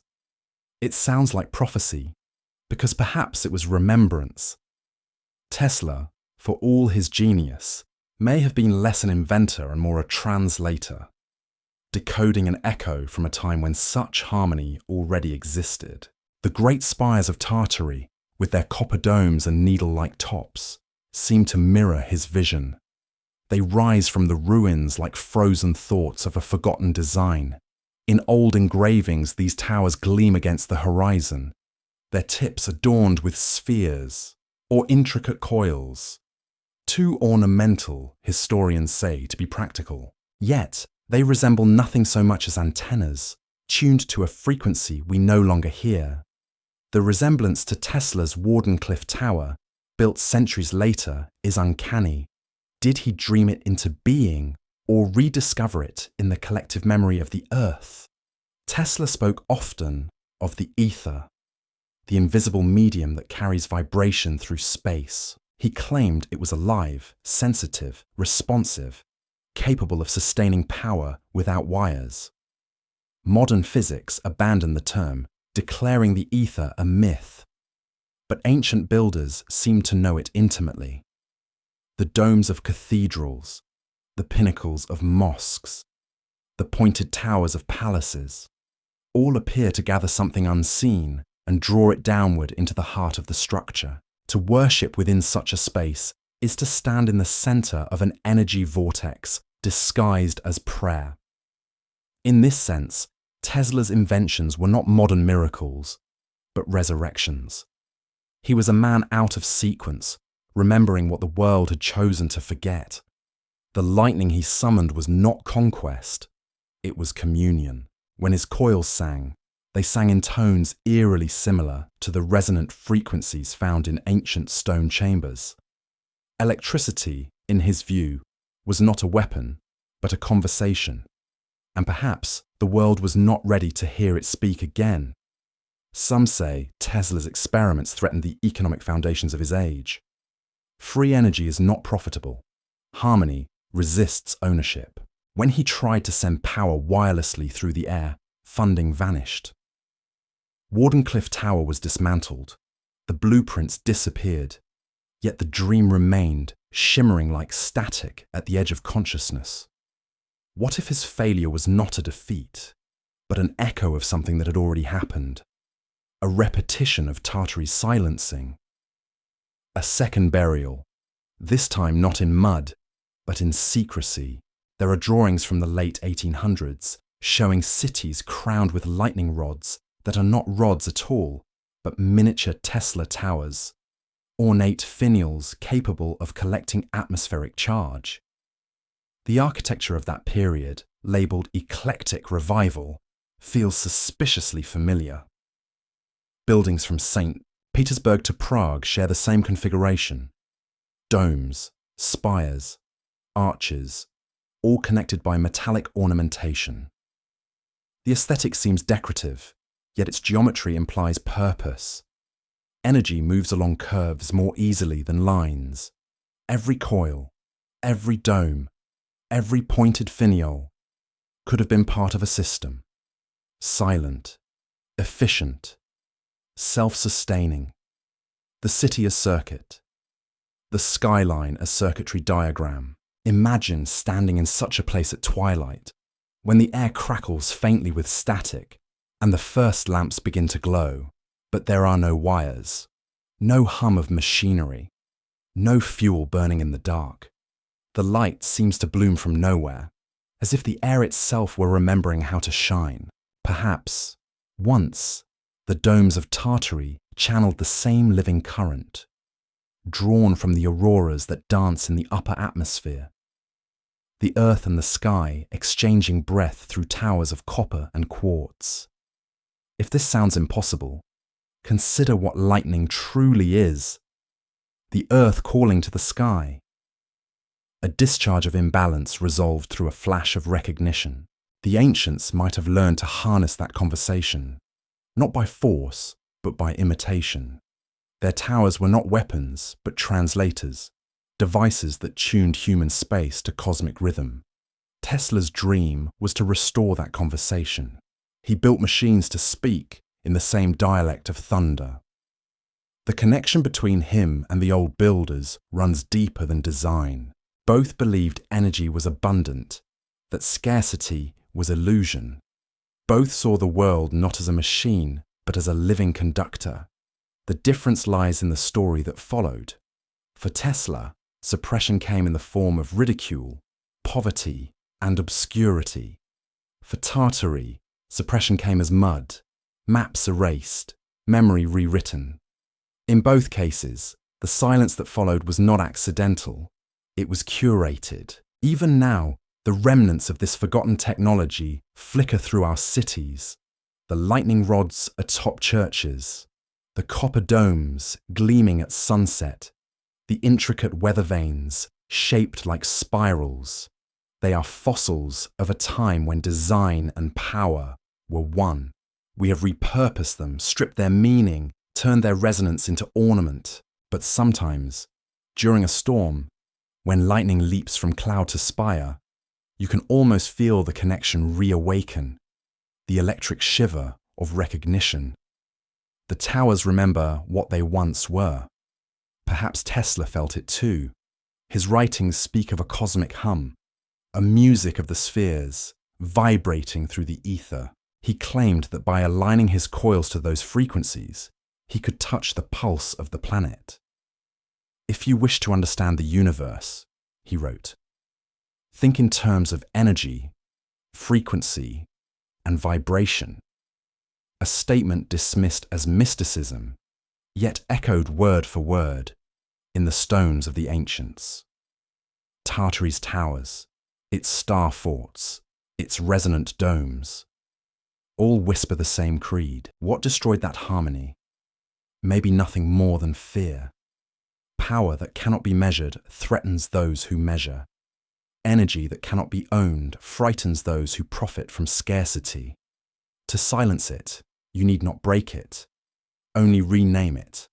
Call towers cathedrals, call resonance faith, call electricity progress. The language changes, but the structure remains. Tesla died alone in a quiet hotel room, his notes scattered like feathers from a burnt-out machine. The world moved on, yet the ether he spoke of never left. It lingers, patient as ever, vibrating between stars and soil.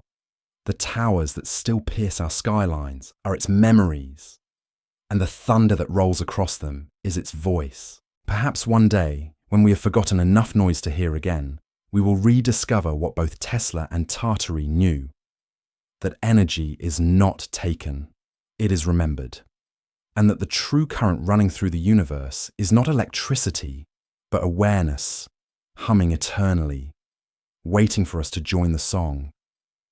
In every age, knowledge has its gatekeepers. The older the secret, the heavier the key.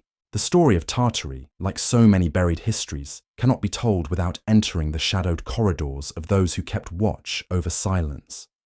The secret orders, the hidden fraternities, the networks of power woven through church and crown.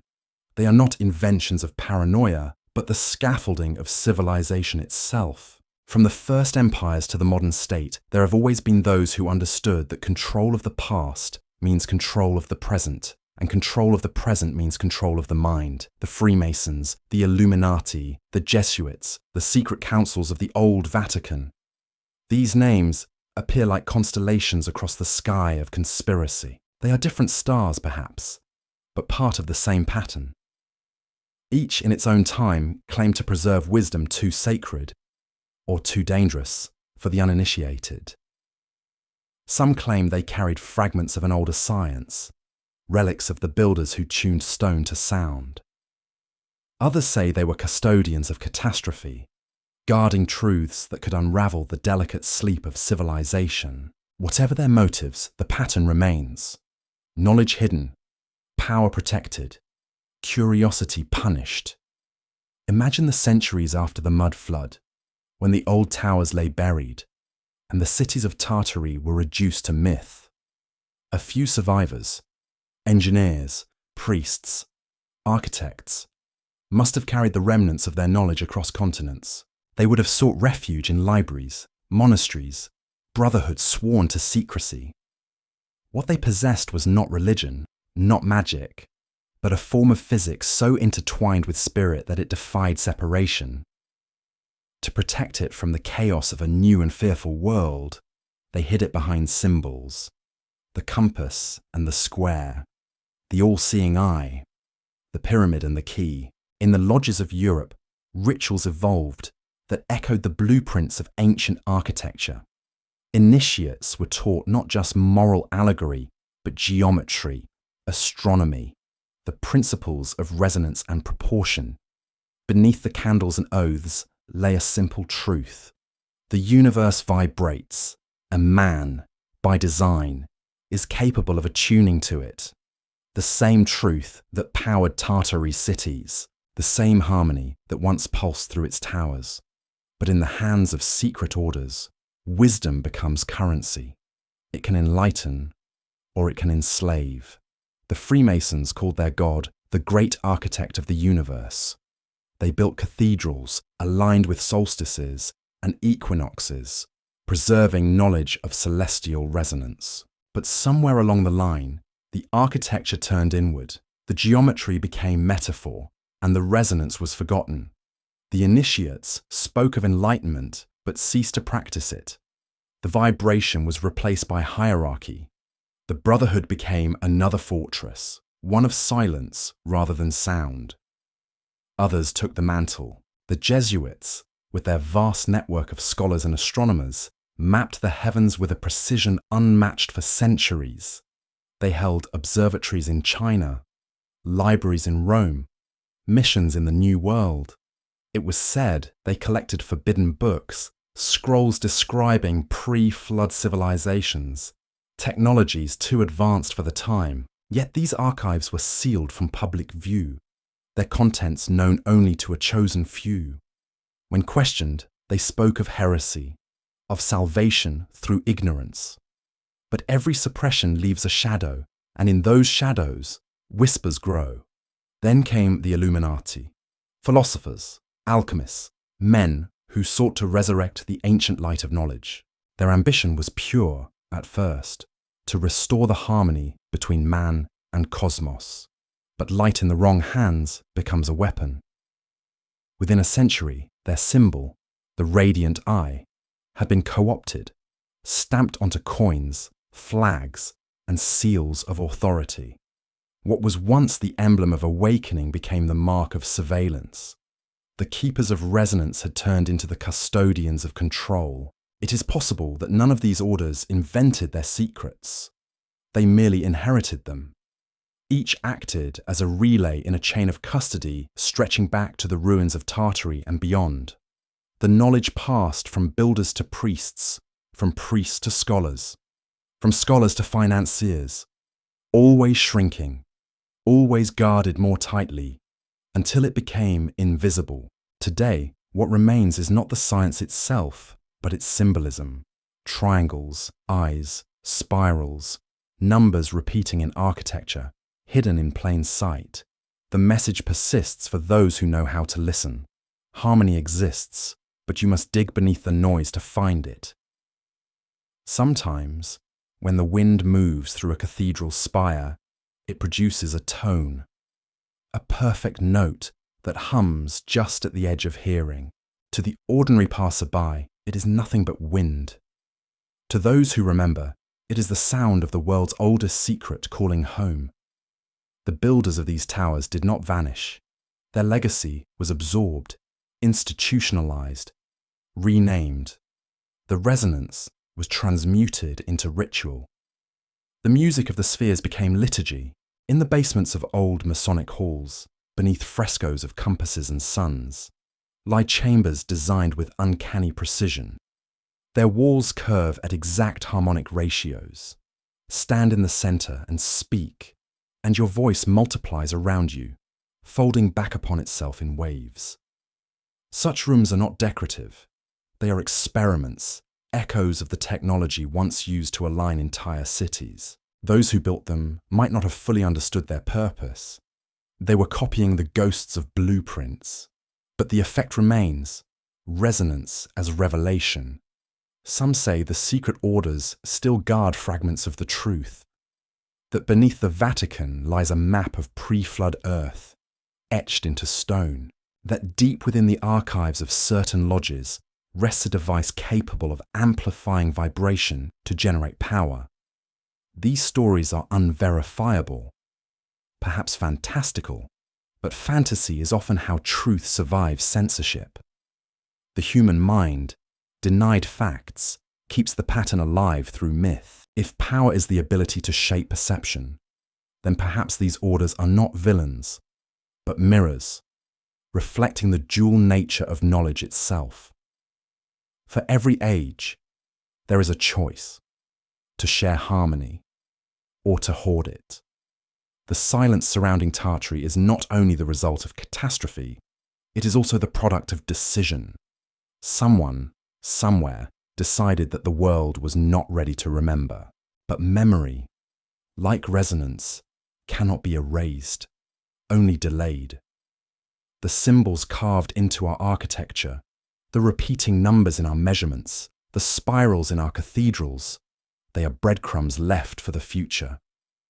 The secret orders may have tried to lock the door, but the key was scattered in plain sight. When the right frequency is struck, the lock will dissolve, and the world will hum again. Perhaps that is the true conspiracy. Not that knowledge was hidden, but that we forgot how to listen for it. The Illuminati, the Freemasons, the Jesuits, they were merely custodians of the silence. The real mystery is the sound waiting beneath it. The one note that connects every temple, every vault, every rumor of Tartary. The note that once bound heaven and earth in resonance before power mistook itself for God. When that note returns, the world will not need secret orders anymore. The vibration itself will be the revelation. Every mystery requires its mirror, and every legend invites its shadow. The story of Tartary, with all its buried towers and forbidden maps, would mean nothing without the quiet voice of reason that questions it. Somewhere between the dreamers and the skeptics lies the trembling edge of truth. It is here, in this narrow space, that the fog begins to thin. Not to banish wonder, but to temper it, because even myths, if they are to endure, must breathe the same air as reality. The skeptics are not villains, they are the custodians of proportion, reminding us that imagination without balance becomes delirium. Historians trace the mud flood to the slow creep of centuries.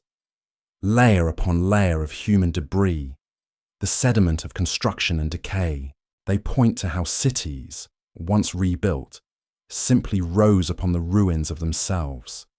Geologists explain the buried windows as the natural accumulation of silt from floods, fires, and human negligence. To them, the so-called anomalies are the predictable scars of progress. And yet, even in their certainty, something unsettles. Because if the world is so ordinary, why does it still whisper? In the archives of European universities, there are reports of stratigraphy inconsistent with official timelines. Bricks older than the layers above them. Ash beds that appear centuries out of place. Scientists call it contamination, the interference of modern material in ancient soil. But contamination is only a polite word for confusion. And confusion, repeated across continents, begins to resemble a pattern. Archaeology, too, draws its lines carefully. It warns against anachronistic interpretation, the temptation to see design where there is only coincidence, the ruins of giant staircases, the oversized arches, the massive columns. They are all, the experts say, products of aesthetic ambition, monumentality, not mystery. Yet one wonders, why would builders across so many cultures and eras indulge in the same impossible scale? Vanity explains many things, but not uniformity. The physicists step in next, dismissing the talk of free energy as pseudoscience. They cite the laws of thermodynamics, the impossibility of perpetual motion, the absence of empirical proof. They are not wrong, only narrow.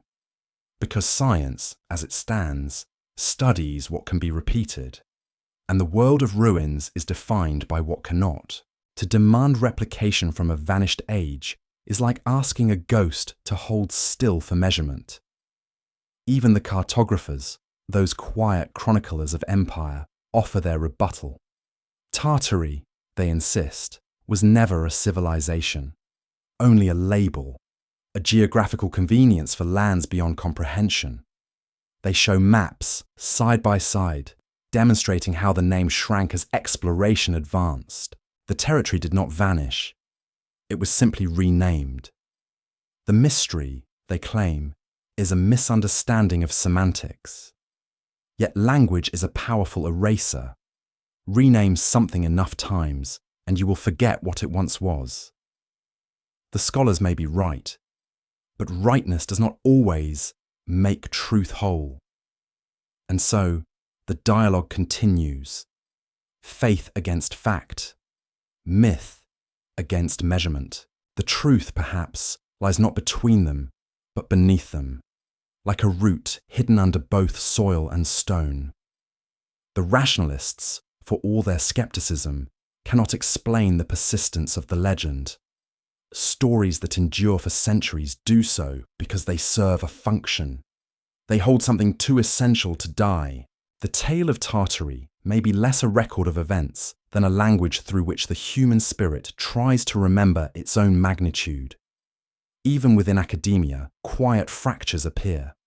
Some geologists note that mud layers attributed to natural floods contain high levels of metallic dust, traces of composition not easily explained by erosion.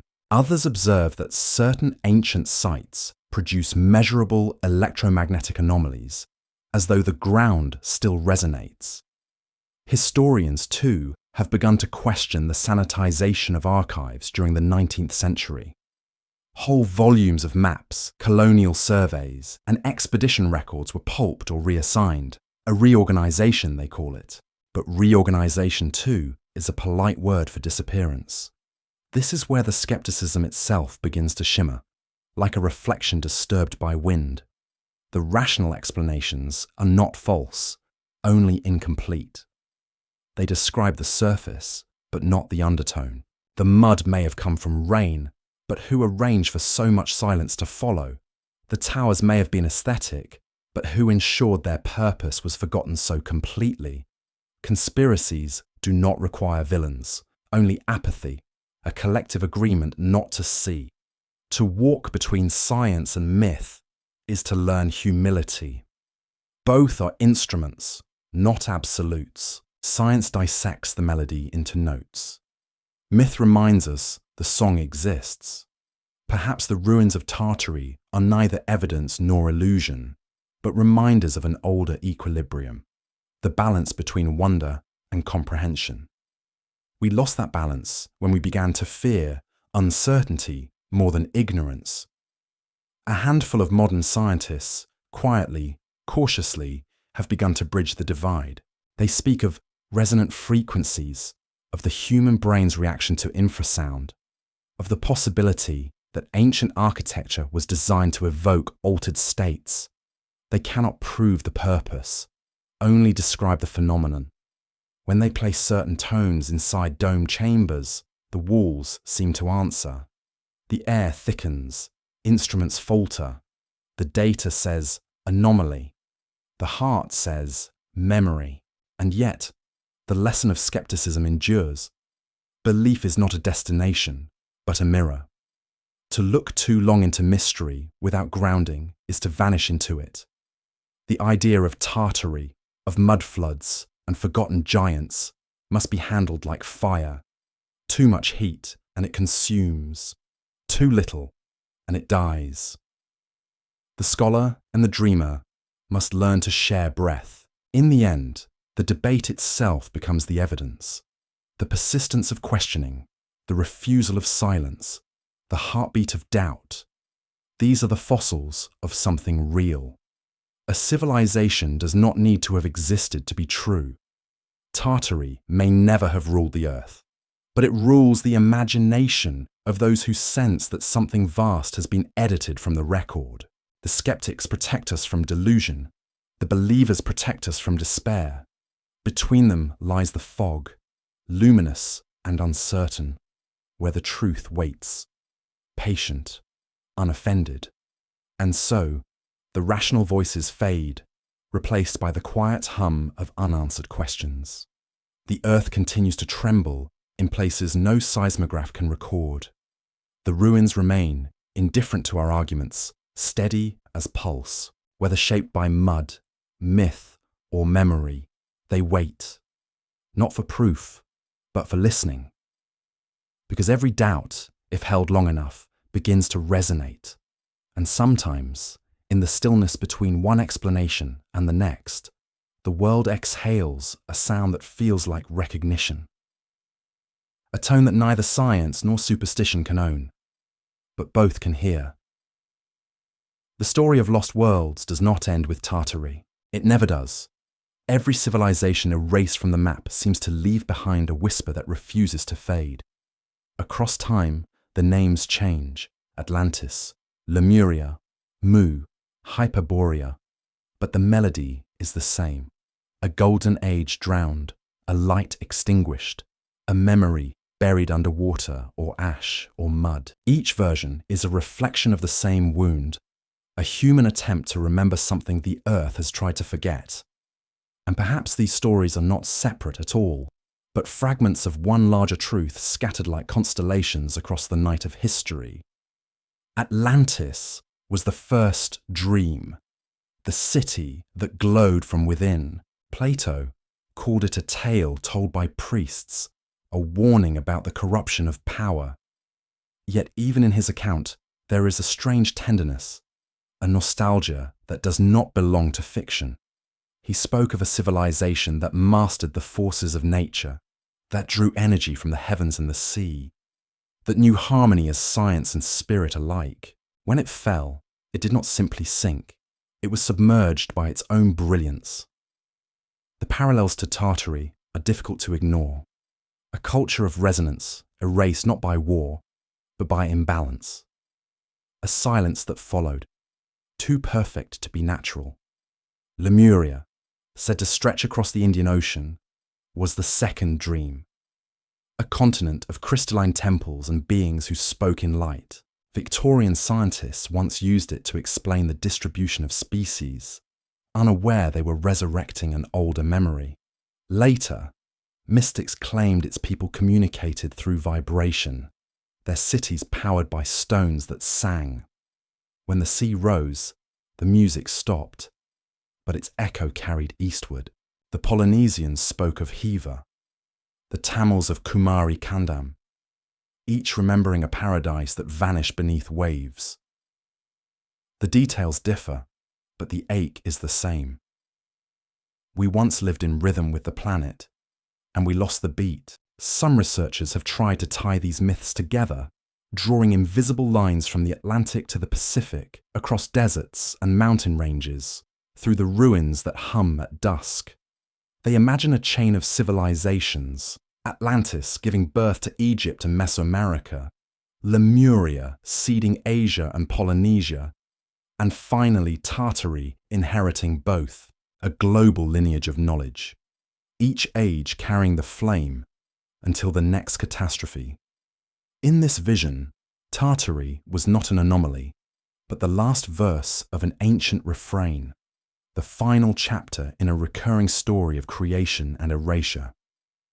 Skeptics recoil at such connections, pointing out that correlation is not causation.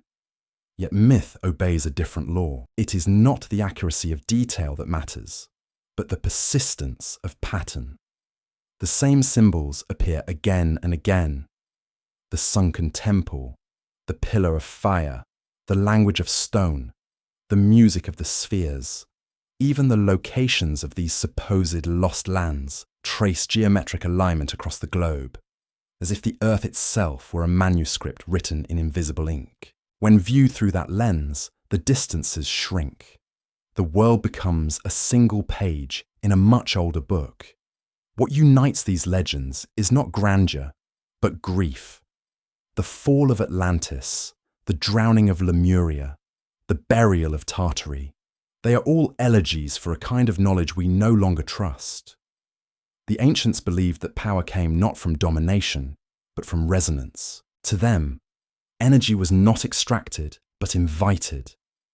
Every element had its note, every life its tone, and when those tones harmonized, the world was at peace. That balance, once lost, could not be restored by machines or conquest. The flood, whether of water or of mud, was not merely punishment, but cleansing, a resetting of the score. There are ruins beneath the sea that seem to hum with this memory. Off the coast of Japan lies Yonaguni, a submerged staircase of stone. Divers describe its edges as too precise to be natural, yet too weathered to be modern. The site aligns with solstice sunrises, its corridors forming angles that suggest intention. In India's Gulf of Cambay, sonar scans reveal grid-like formations 10,000 years old. Even in the Atlantic, where myth places Atlantis, geologists have found glassy plains of fused sand, the residue of heat too intense to come from mere volcanic fire. Each discovery adds a syllable to a language we no longer speak, and so the legends persist, shimmering just beyond verification. The academics dismiss them as coincidence, while the dreamers treat them as revelation, but perhaps both are missing the point. The truth of Atlantis or Lemuria or Tartary is not about location, it is about remembrance. These myths exist because something inside us still resonates with the idea of a world in harmony. They are not histories of place, but maps of consciousness, pointing backward toward a frequency humanity once shared with the earth. The old texts spoke of a cycle of suns, a cosmic rhythm in which ages rise and fall like breaths. Each cycle begins in light, grows loud with knowledge, then collapses into silence. The flood is simply the exhale, the clearing of noise. What follows is amnesia, and then the slow climb back toward remembrance. We are living somewhere along that ascent, haunted by the echoes of what we were. That is why the stories of lost civilizations refuse to die. They are the pulse of memory itself, knocking from beneath the floorboards of time. Perhaps the continents did not vanish at all. Perhaps they still exist in another octave of vibration, their frequencies too high for our dulled perception. Maybe Atlantis and Lemuria still sing in a spectrum our instruments cannot measure. Their cities intact, their skies still glowing with the blue of undisturbed resonance. To them, we are the lost ones, wandering through static, searching for a melody we once knew by heart. Tartari, then, might not be the beginning of the mystery, but its echo, a final whisper before silence. The same architecture, the same harmony, the same fall. The pattern is not proof of conspiracy, it is proof of rhythm. The universe breathes in cycles, and every so often, the breath grows heavy with memory. The floods come, the maps are rewritten, and the song begins again. Softer, this time, waiting for ears willing to listen. If you close your eyes and imagine the earth as an instrument, you might hear it, the faint hum beneath the oceans, the low vibration under mountains, the tremor in the wind before dawn. It is not history calling. It is continuity. Atlantis, Lemuria, Tartary. Different verses of the same song, different names for the same silence. The melody does not mourn the past. It reminds us that nothing is ever truly lost, only submerged, waiting for the tide of consciousness to recede, for memory to rise again from the depths, luminous, familiar, whole. History is not a single story written once and for all. It's a palimpsest, a manuscript endlessly scraped clean and rewritten, yet never perfectly erased. Beneath the smooth surface of the present, faint lines of an older text still shimmer. And if you look closely enough, at the yellowed photographs, the half-buried stairways, the documents no one bothers to catalogue, you can still read what the world tried to forget. The signs of Tartary do not shout, they whisper quietly, persistently, through the residue of ordinary things. In the archives of forgotten museums lie photographs taken in the earliest days of photography, sepia tones that accidentally captured impossible details, doorways framed in the earth, windows half swallowed by soil, streets that seem to begin a meter below where they should. Some of these images were labelled post-flood, others reconstruction, but the expressions of the people standing within them tell a different story. There is no destruction in their eyes, no panic, only confusion, as if they had woken in a city that had sunk in its sleep. In old construction records, anomalies abound. Reports of finding brick walls beneath new foundations, arches leading into what was assumed to be solid ground, basements already tiled before the building above them was even begun. Engineers wrote these things down dutifully and then moved on. History's margins are full of such forgotten notes, fragments too strange to fit the narrative. A century later, we call them mysteries. To those who recorded them, they were merely inconveniences, facts that didn't behave. Sometimes the evidence is hiding in plain sight. Walk through the older districts of any great city, Paris, Prague, St. Petersburg, Chicago, and look for the rhythm of repetition.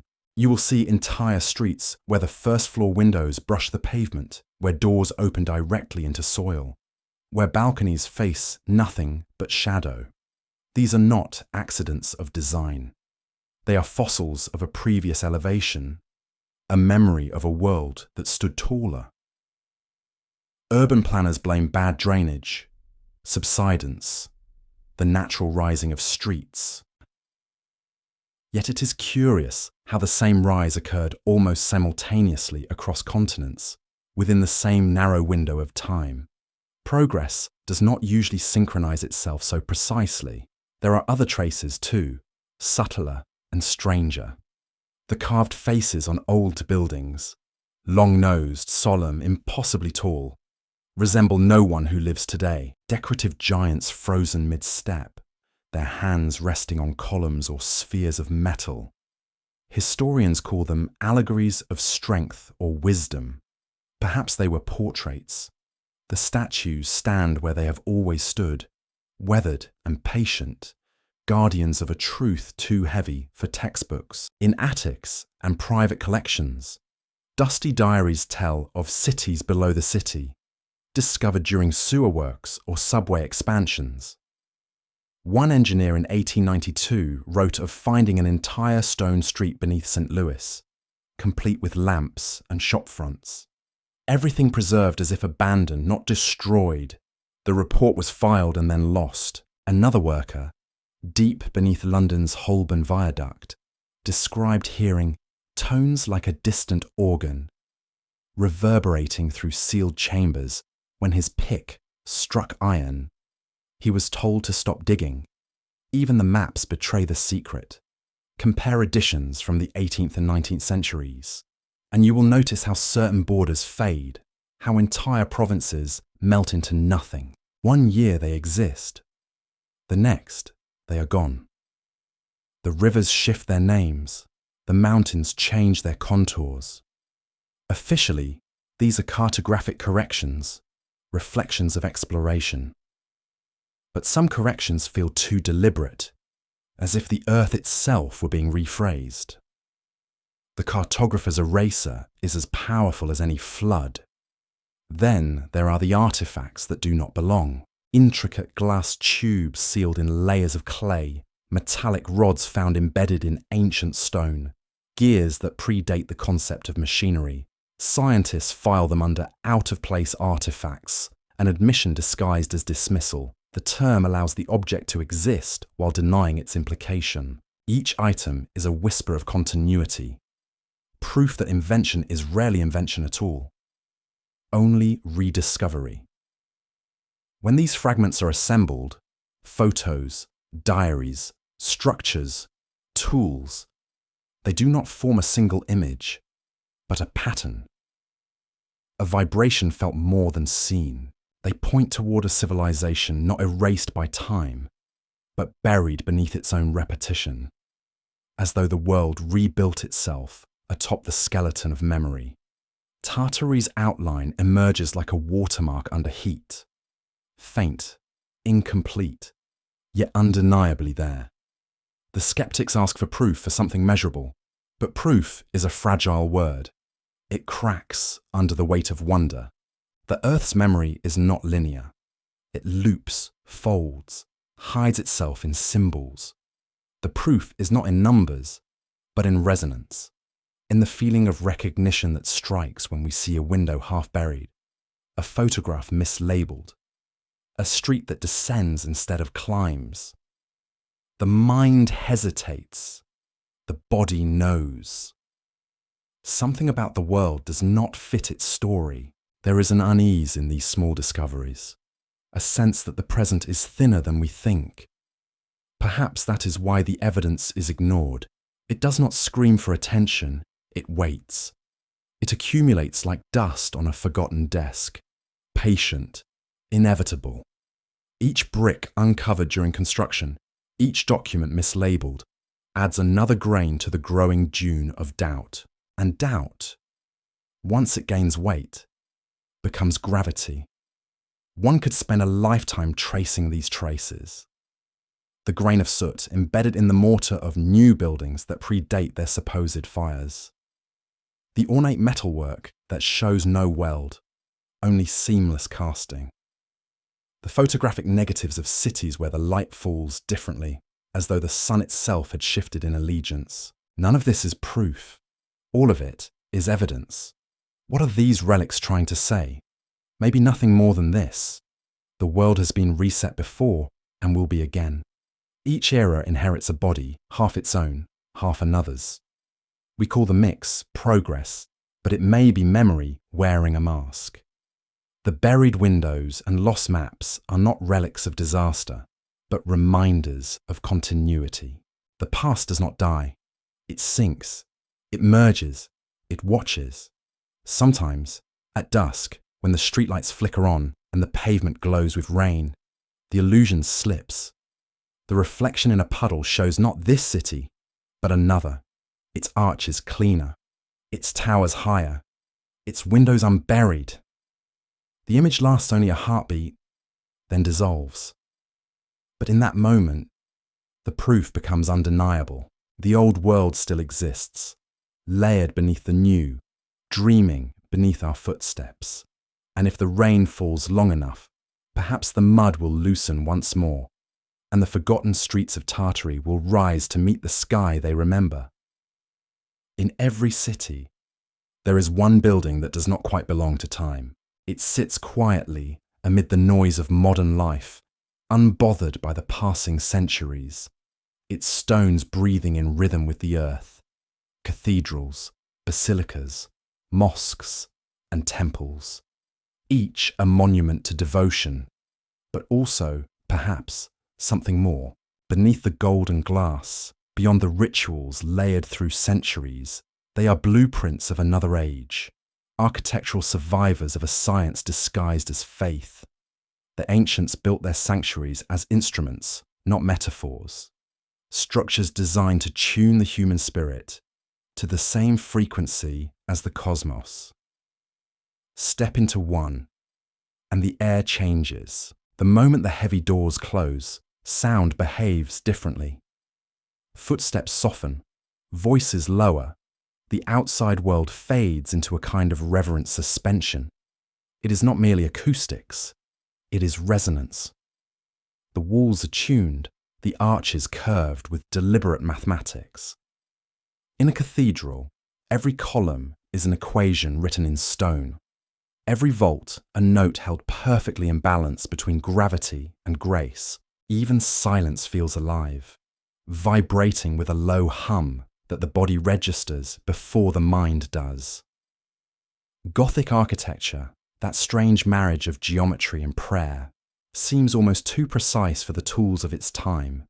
Historians speak of craftsmanship, of master masons guided by intuition.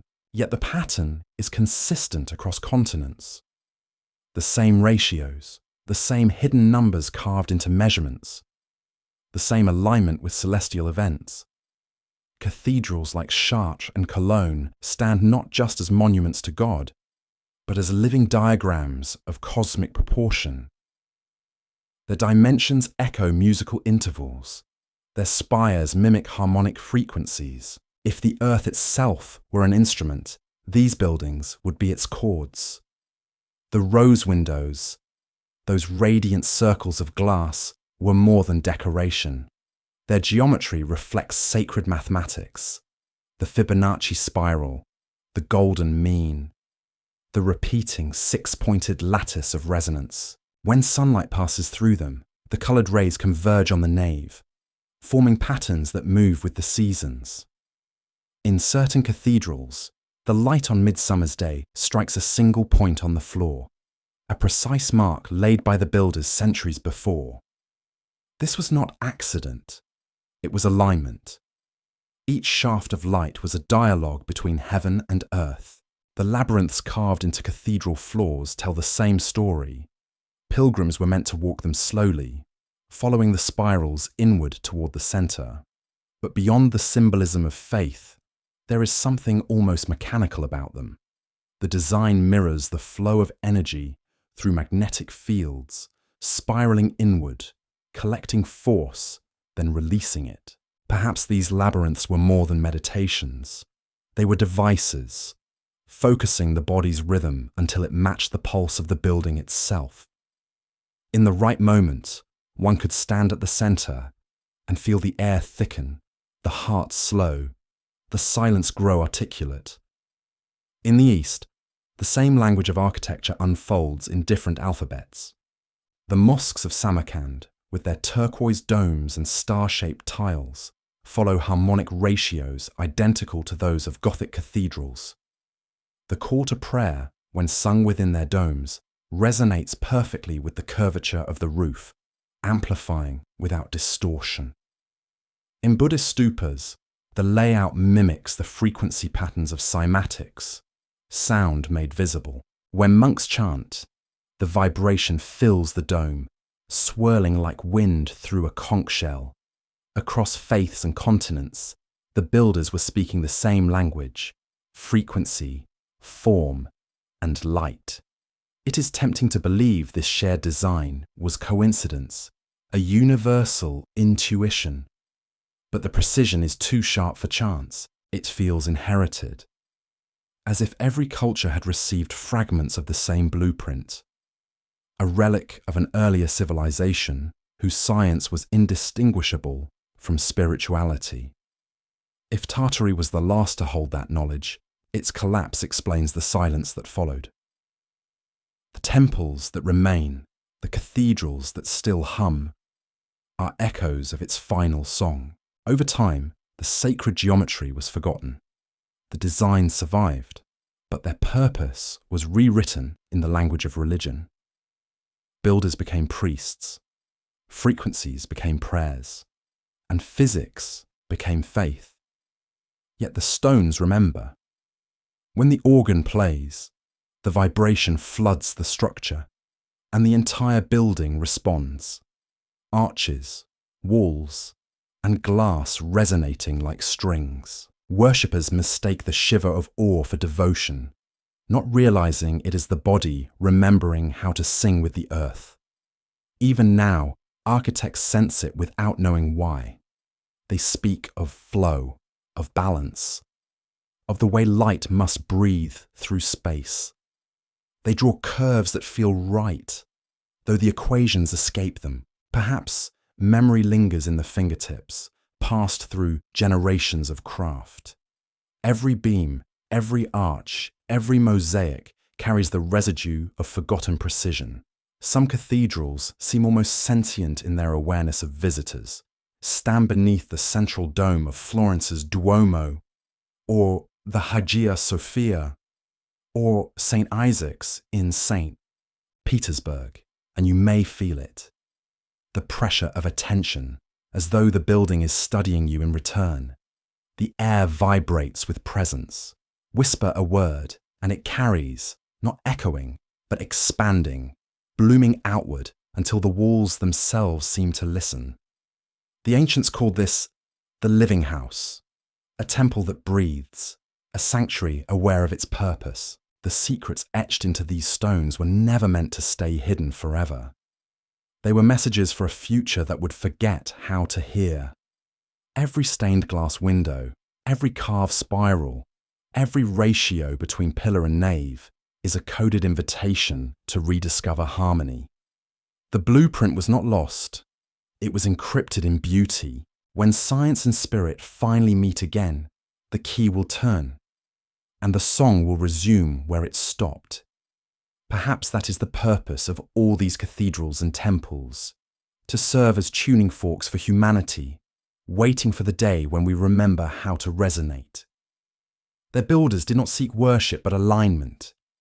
They built bridges between frequencies, not between doctrines. And though time buried their intent under dogma and decay, the vibration persists. Stand in the nave of any ancient cathedral at dawn, when the first light passes through coloured glass and the air hums with quiet potential. For a heartbeat, you can feel it, the alignment of body and stone, of breath and beam. It is not faith, not superstition. It is recognition. The geometry inside you answers the geometry around you. In that instant, the veil between past and present grows thin, and you understand what the ancients always knew, that the divine is not above us, but within resonance itself. And when you step outside again, into the noise of the world, the silence follows, humming softly, reminding you that every building is a memory, and every soul, a cathedral waiting to be tuned. Memory is a kind of sediment. It settles slowly, layer upon layer, until the weight of time presses it into silence. The cities of the past are not dead. They are merely asleep beneath the crust of our certainty. The same is true of us. Somewhere in the marrow of our being, we remember how the air once vibrated differently, how light had weight, how the ground beneath our feet was not inert, but alive, breathing in rhythm with the sky. Every myth of a buried empire, every whisper of Tartaria or Atlantis, or the lost ages before them, is less about vanished worlds than about what still trembles inside the human pulse, the longing to recall what we once were. When the flood came, be it of water, mud, or forgetfulness, it did not erase that memory, it only buried it deeper. What we call civilization is perhaps nothing more than the act of digging through that burial, sifting through the layers of ourselves. We rebuild our cities because we sense the echo of others below. We light our lamps because the memory of another light still flickers behind the eyes. The architecture of our consciousness is stratified. The present stands on foundations older than history. Sometimes memory rises uninvited, like a voice through cracked earth, a fragment of music from nowhere, a dream of a city whose streets spiral instead of intersect, a scent of metal and rain that feels older than invention. Psychologists call such moments déjà vu, but perhaps they are more than neurological misfires. Perhaps they are glimpses through seams in time, brief openings where the buried world exhales. In those moments, the heart behaves like an archaeological site. Beneath its surface, relics wait. The more we deny them, the more insistently they call. The ruins of Tartary, if they exist, are less about stone and mortar than about this resonance, the ache that hums when we brush against something we cannot name. It is the same ache that fills cathedrals, the same ache that sends explorers into deserts and divers into black water. The impulse to uncover is the soul's reflex against amnesia. Every culture speaks of a fall, a loss, an exile. But what if the exile was from memory itself? What if forgetting is not a flaw of humanity, but its condition, a way of surviving the flood of time?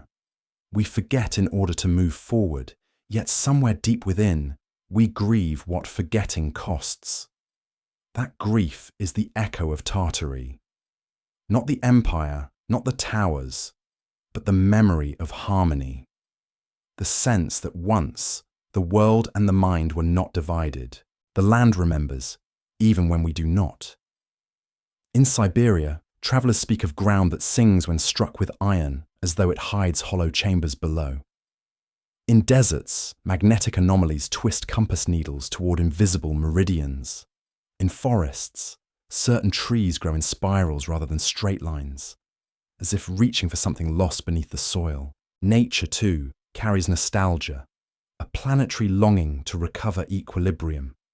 Perhaps Tartary was never a single civilization, but a state of alignment between human consciousness and the Earth's vibration. When that harmony broke, both sides began to forget. There are nights when the wind carries a note that does not belong to the air. It moves through alleys and across plains, a tone too low for hearing, yet powerful enough to unsettle dreams. Animals stir, machines falter, hearts stutter in their rhythm. Scientists record it as infrasound, natural, harmless, explainable. But those who listen without instruments know it differently. They call it the deep remembering. It comes before storms, before earthquakes, before awakenings. The planet hums to remind us that the burial is not complete. In certain forgotten places, where the old architecture still stands, people claim to hear whispers under the floor. Not words, but vibrations, like wind passing through metal. Pilgrims stand barefoot on ancient stones to feel it. Some say it is the voice of ancestors. Others say it is the echo of the buried cities calling to their reflections above. Perhaps it is both. The past does not vanish. It reverberates, waiting for resonance in the present. If one could listen deeply enough to the hum of electric lines, the rhythm of tides, the slow groan of mountains, perhaps one would hear a pattern repeating, faint but insistent. A memory in code. The same ratio that governs the cathedral's arch governs the heartbeat. The same vibration that shapes the orbits of planets shapes the swirl of our breath. When the ancients spoke of harmony, they did not speak metaphorically. They remembered the literal physics of connection. We have lost the words, but not the resonance. It waits beneath our awareness like a hidden frequency, humming softly beneath the static of modern life. It may be that the act of remembering is not intellectual at all. It is physical. The body knows what the mind forgets. In dreams, the architecture returns.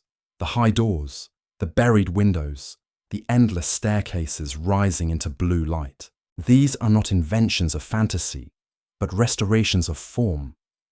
When we sleep, the mud of consciousness settles, and the buried city beneath our thoughts begins to surface.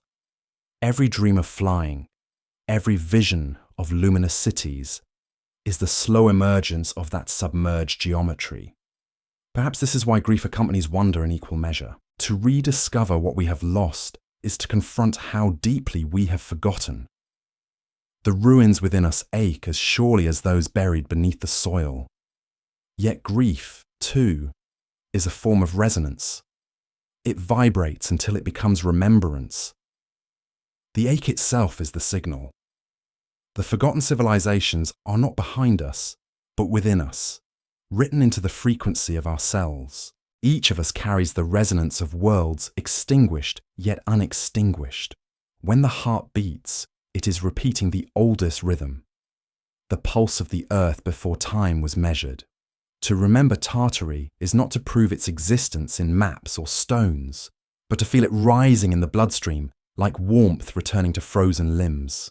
The final restoration may not come from excavation or evidence, but from attunement. When enough of us remember, not as belief, but as vibration, the ground will answer. The buried frequencies will align with the living, and the border between past and present will dissolve. Cities will no longer need to rise, they will simply awaken.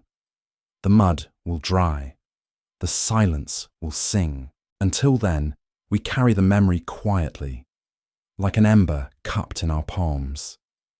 It glows when the world grows dark, guiding us through centuries of forgetting. Every act of kindness, every note of music, every moment of stillness that feels too large for explanation. These are how the old harmony speaks through us. We are not just descendants of forgotten civilizations. We are their continuation. Their heartbeat still echoes in our own. And if we listen carefully, we will hear it, not in the distance, but beneath the ribs, deep, slow, inevitable. The sound of the world remembering itself through us. At the edge of every mystery, there is always a door, an entrance that appears ordinary, but feels wrong to the touch, as if it remembers the hand of someone taller, older, quieter. These doors are scattered across the ruins of the world. Sealed archways beneath cathedrals, half-buried gates in the hills, staircases descending into earth and stopping against stone. They wait like punctuation marks at the end of forgotten sentences. No hinges creak, no locks turn, yet something behind them breathes.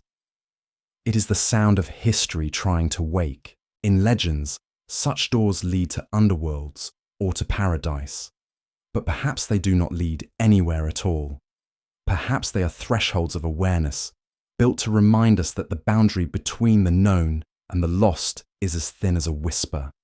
The last survivors of Tartary, if they existed, might have left them as invitations or as warnings. To open the wrong door too soon is to remember too much at once, and remembering, though beautiful, can be unbearable. Consider the cathedrals that hide basements too deep to serve any earthly function, or the castles whose corridors end abruptly in solid walls. Architects call these errors of design, yet one wonders whether they are remnants of a geometry now incomplete, fragments of once connected realms severed by mud and time. In dreams, such corridors often reappear, leading endlessly downwards, illuminated by a faint, golden light that has no source. Everyone has walked them, at least once in sleep. Everyone has stood before the locked door that hums softly, as if recognizing their heartbeat. The door is always there, at the end of curiosity, at the edge of memory. Sometimes it appears in history itself, the sudden disappearance of a civilization, the erased word on an ancient map, the silence after a discovery too large to fit into textbooks. We stand before these absences and feel the pull to know. Yet knowledge is not always freedom. Every revelation deepens the mystery rather than dispels it. The truth is not a light waiting to be switched on. It is a pulse beneath the surface, glowing faintly, choosing when to be felt. Perhaps this is why so many stories end with descent, with Orpheus entering the underworld, with the seeker stepping through the veil. The descent is not punishment, it is recognition. To descend is to meet what has been buried within the earth, within ourselves. The door we fear to open is the same one that guards the part of us that still remembers harmony. Tartary, Atlantis, Lemuria.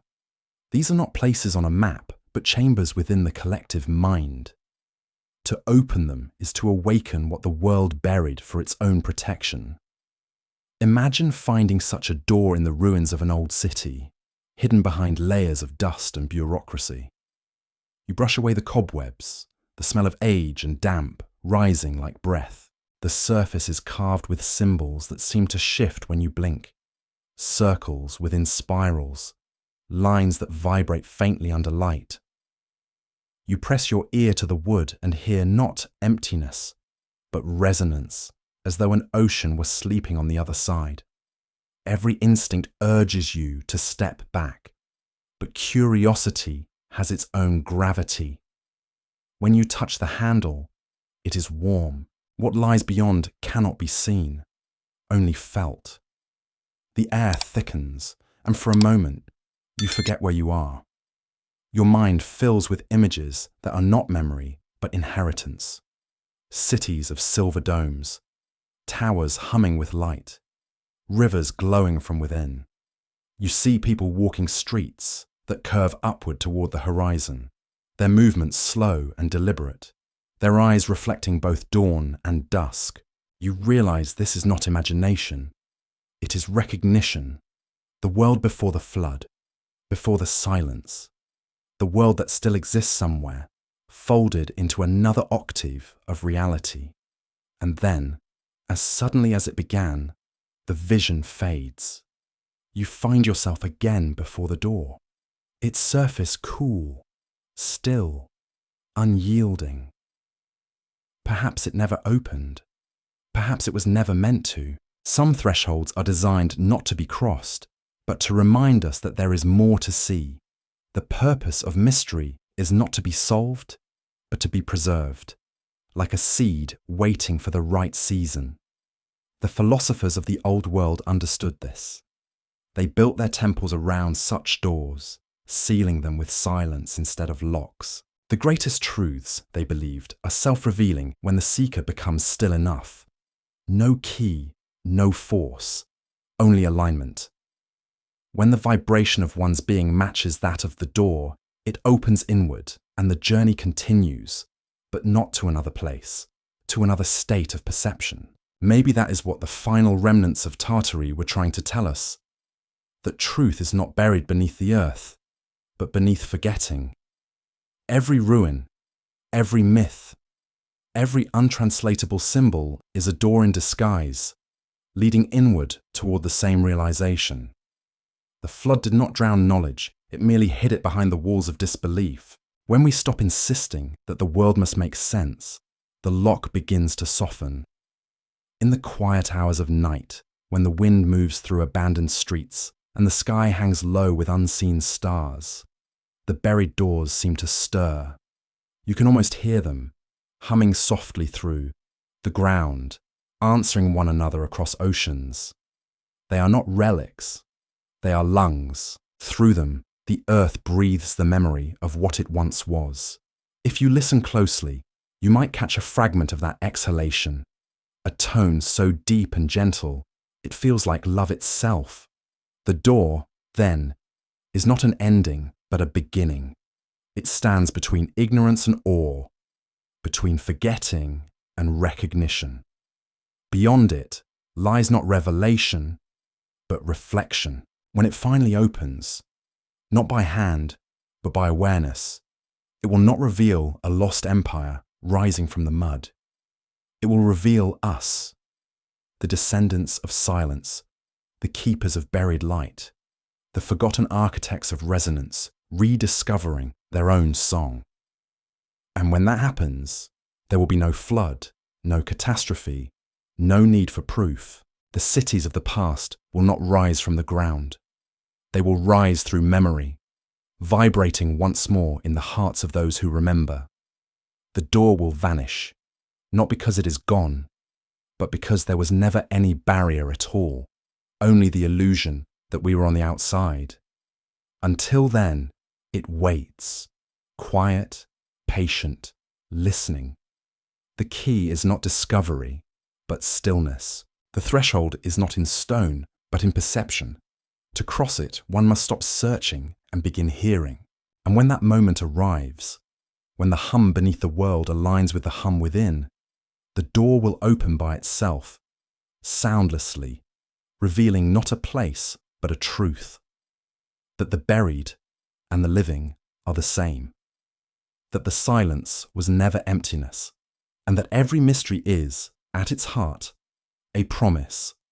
The promise that nothing truly lost ever stays asleep forever.